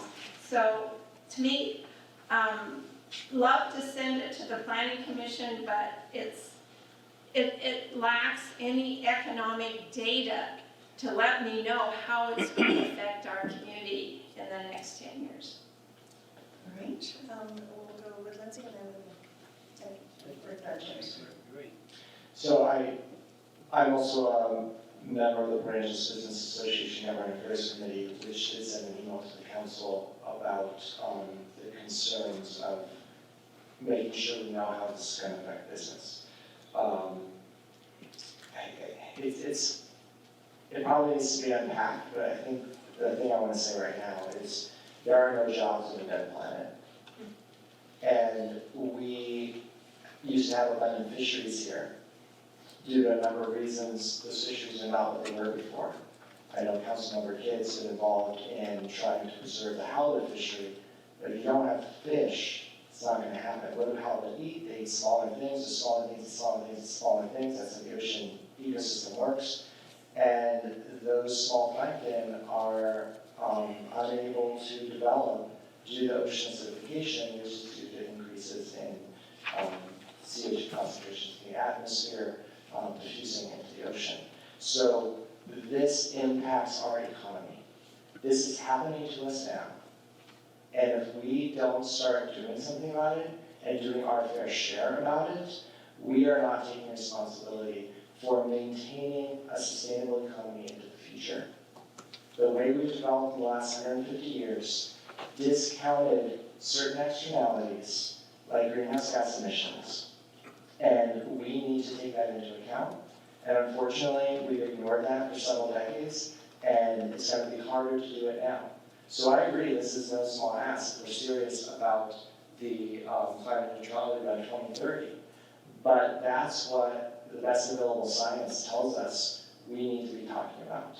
And if we want to be ignorant of it and put our heads in the ground, that's certainly a choice, but I don't think that's the responsible choice for public safety, for public welfare, and for the sustainable future of Port Angeles. So this resolution before us is setting a policy goal.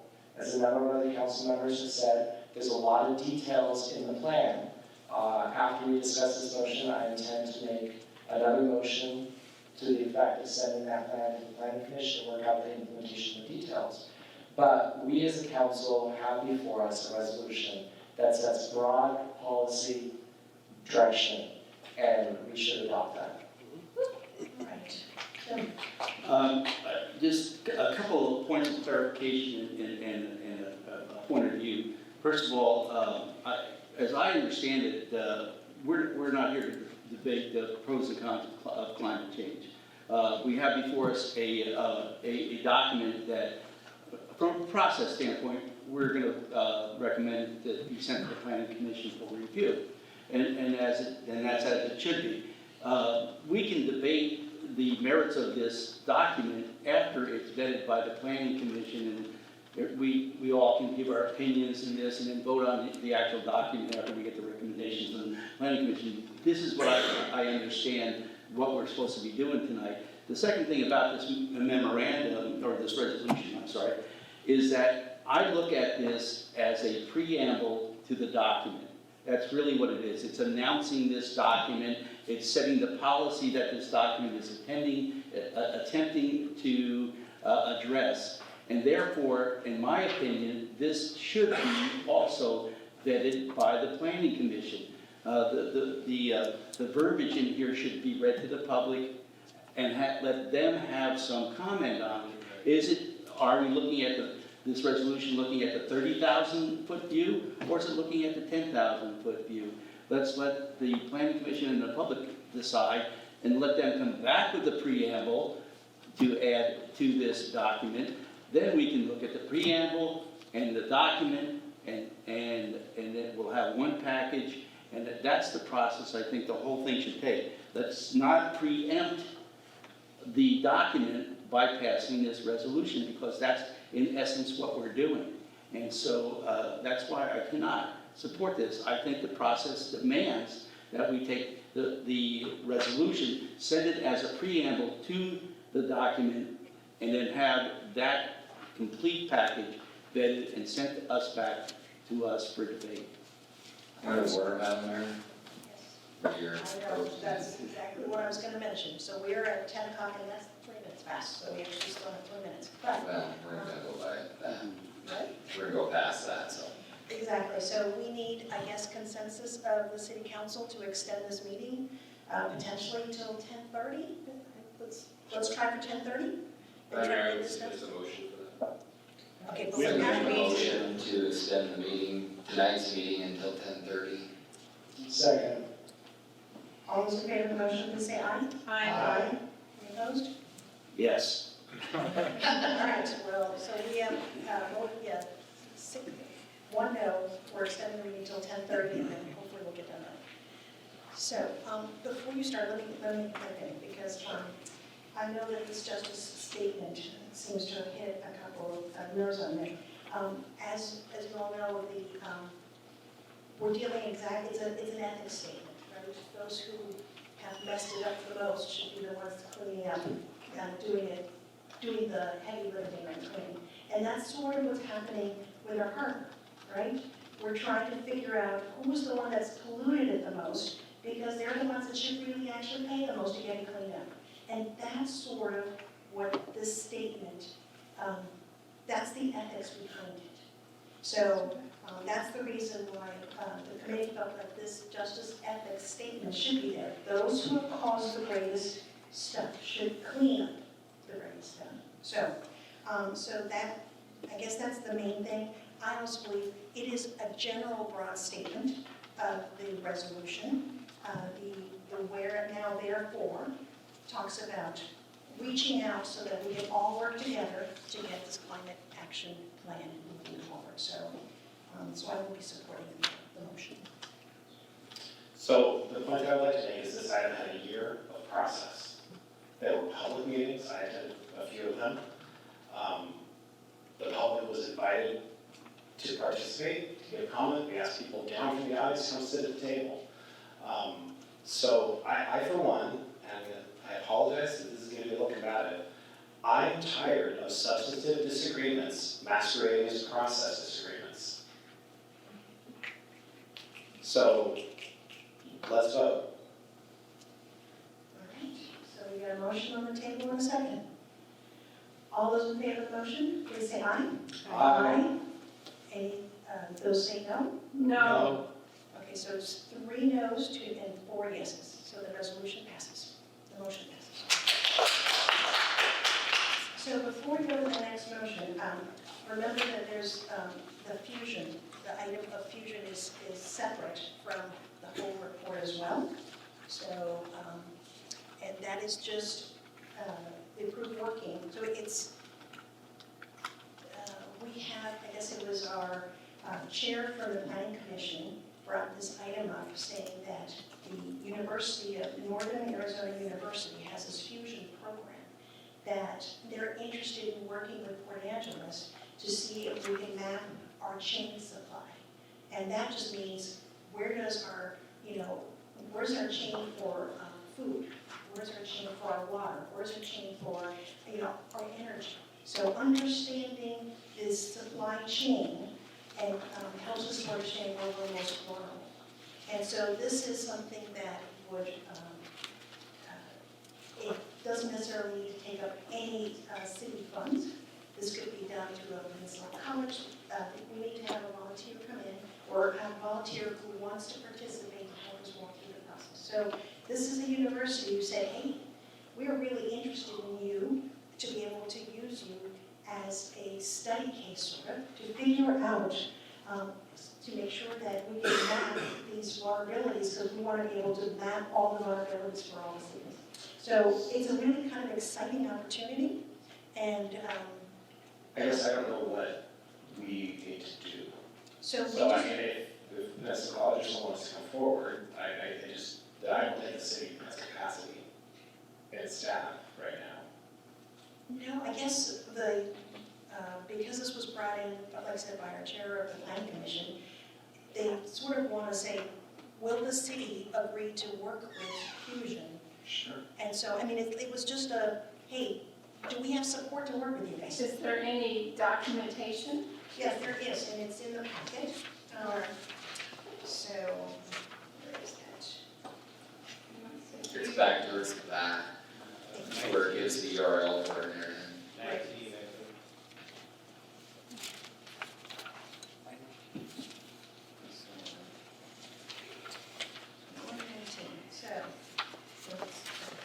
On the bottom of the page, the last of it. Yeah, there is. So, yeah, I-23. So that, it goes through it, and it analyzes the last mile supply chain. So, truthfully, the committee was asked, should we do this? And there's like, absolutely, because it's something that brings in expertise that we don't have, and it brings in an opportunity that helps us understand our vulnerability. So from that standpoint, like I said, I think what they would like to know is that the leadership in the city is okay with doing this, so that it allows the planning commission to say, yeah, we'll work with you guys. So. I'm not opposed to it, my only concern is the cost or the use of staff that's already there. Is this something that they're going to just come in and do a study of, or is this something that staff is providing information, or? The information that, I'm sorry to interrupt, but the information they provided to us, that there's minimal staff requirement for this. It's a study that they would perform for us, and basically to collect information, but it's not something that would be passed on to staff at all. Sounds good. Okay. I move to approve working with Northern Arizona University's Fusion Project. All right. further discussion on the motion? All those in favor of the motion, please say aye. Aye. Any opposed? Passes unanimously. All right, so, recommendations? Madam Mayor, one more motion then, and I think this captures the first item in the council memo summary on page I1. So the motion is to adopt the Climate Action Planning Group summary of recommendations as stated on page I2. All right, so we got a motion, and we have a second. Second. Can you repeat that, please? To adopt, it's on page I2, the Climate Action Planning Group summary of recommendations. And some of those we've already, like number 3, we've already separately approved those. But so it's basically incorporates number 1 and 2. The only qualm I have is in Climate Action Planning Group summary recommendations 2C, I is the word non-hydropower. Where was that? Non-hydrogen renewable energy use. That's 2C subsection 3. Right. Oh, So I understand that they're talking about localizing and decentralizing renewable energy use, and that's great. But we live in a unique area in the country where we do have hydropower, which is a useful non-carbon form of electricity, which is good. It is non-carbon, but to go back to the fish discussion, it's got some really serious externalities. When it's a river blocking dam hydropower. So this is perhaps something to take to the planning commission of, what does a renewable electrical energy system look like into the future? We've had some of those conversations here on the staff council, we've had some presentations on them. The role of hydropower in that is definitely a debate and discussion. And I think that's a great example of something that should be taken up in a body like the planning commission. Well, my understanding is these are just recommendations from us as a place to start. So theoretically, once we also move to send it to the planning commission, they could say, we've looked at this and we would like to prioritize, is that okay with you? Sure. And we could do that. Yes, Jim. I find this redundant and unnecessary. Just send a package to the planning commission as was first proposed. This is great information for us. It gives us a thumbnail sketch of what the document says, and that's all it's designed to be. I'm not in favor of adopting these in any sense of the word. Again, that would be redundant in my opinion. I agree. One of the things I'd like to speak to is 2A, authorize the comprehensive greenhouse gas emissions inventory to establish baselines, because right now, there are volunteers who have been identified, they want to begin. It's something that if we say, hey, go ahead, then there's already an organization and volunteers ready to start. So this allows them actually just to begin making those things. And so if we don't pass this, it slows this down. So the motion on the table incorporates that. Yes. Okay, great. And your point is taken about, planning commission reviews in detail, so my objection on non-hydropower is really useful. I just already, I think these are good goals to have. I'm extremely skeptical that we will succeed in the goal of, being at 100% clean renewable energy for the city by 2030, just from a practical standpoint. And if we do, it's going to be using a lot of hydropower. So, but I'll support the motion. Well, this says that we're discouraging, we want non-hydropower, so I can't support that. It's It doesn't say that. It says decentralized non-hydropower renewable energy use.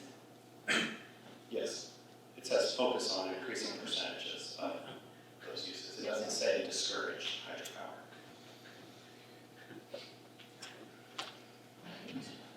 Any further discussion? Okay, we've got a motion on the table table in a second. All those in favor of the motion, please say aye. Aye. Any opposed? No. Okay, so we have 3 noes and 4 yeses, so it passes. How about hands? Okay, you want to see a show of hands? All those in favor of the motion, please raise your hands. So we have 4. But I certainly would encourage another motion from the council, since there were a number of things that people suggested. So any of the council members who are voting no want to make a motion, I think we can certainly maintain that. Well, I would start by making a motion that we follow recommendation 1 and send this to the planning commission and suggest they create a subcommittee and follow the recommendations as listed. I think our previous motion encapsulated that. You think so? I believe it did. I second that motion for the sake of getting consensus on the council. Okay, that was redundant. Sure. So I think this is redundant also, sure. All right, so the motion is only number 1, not items on number 2. Right, well, we already did that. Yes, but just to clarify that motion, so any further discussion? I'm sorry, would you clarify that again? I was voting on no. So the motion is to have the planning commission should create a subcommittee to address climate change planning and policy. So it's item number 1. Okay. Only item number 1. All right, all of those in favor, Just to clarify, this is giving consensus on something that we already approved as a council, right? So this is not taking back the previous motion. Yes. So all those in favor of the motion, please say aye. Aye. Any opposed? That one passes unanimously. So, okay. I think that takes care of climate change. Let's go back to the agenda. I move that we add J1 and J2 to the consent agenda. Second. I think that's an excellent idea. So let's go back to the consent. All those in favor of that motion, please say aye. Aye. Passes unanimously. So, here are the consent agenda. City Council minutes for October 1st, 2019. Expenditure report from October 5th, 2019 to October 25th, 2019 in the amount of $2,056,680.13. Ordinance amending public records of chapter 2.74 and electric, water and wastewater supervisory control. Wait a second, I'm going to get to that page. So, approve and award, well, I guess it would be approved and award construction contract for Berry Construction of 2019 Avon Sewer Rehabilitation Project WW 0618 with a total bid amount of $171,150.32, including taxes, and authorize the city manager to sign and execute the construction contract to make final modifications to the agreement if necessary. And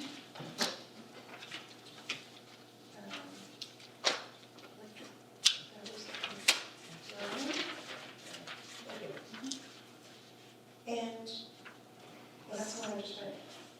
Sewer rehab. So I just read this one on sewer rehab. And so we need the 2019, that 2019 record is the one I just read, and then electric and water, wastewater control and data acquisition server system replacement. Right, so that's the consent agenda. Any further discussion? Well, actually, we need a motion. I move the consent agenda is read. Second. Any further discussion? All those in favor of the motion, please say aye. Aye. Any opposed? Passes unanimously. I move to adjourn. We have to have a comment period. We don't. How about city manager report? The motion to adjourn needs a second. And You guys want to second, that's fine, it's just. Second. All right, so we need a discussion. So we've got a motion on the table to adjourn. Any further discussion? All those in favor of the motion, please say aye. Aye. Any opposed? No. I apologize. No. Yeah. All right, well, it looks like. Show of hands, please. So all those in favor of the motion to adjourn, please raise your hand. So it's 5-2. the motion to adjourn passes, so it looks like we are adjourned. Thank you folks for sticking around, we appreciate your input, we can start with, No council reports? Come on.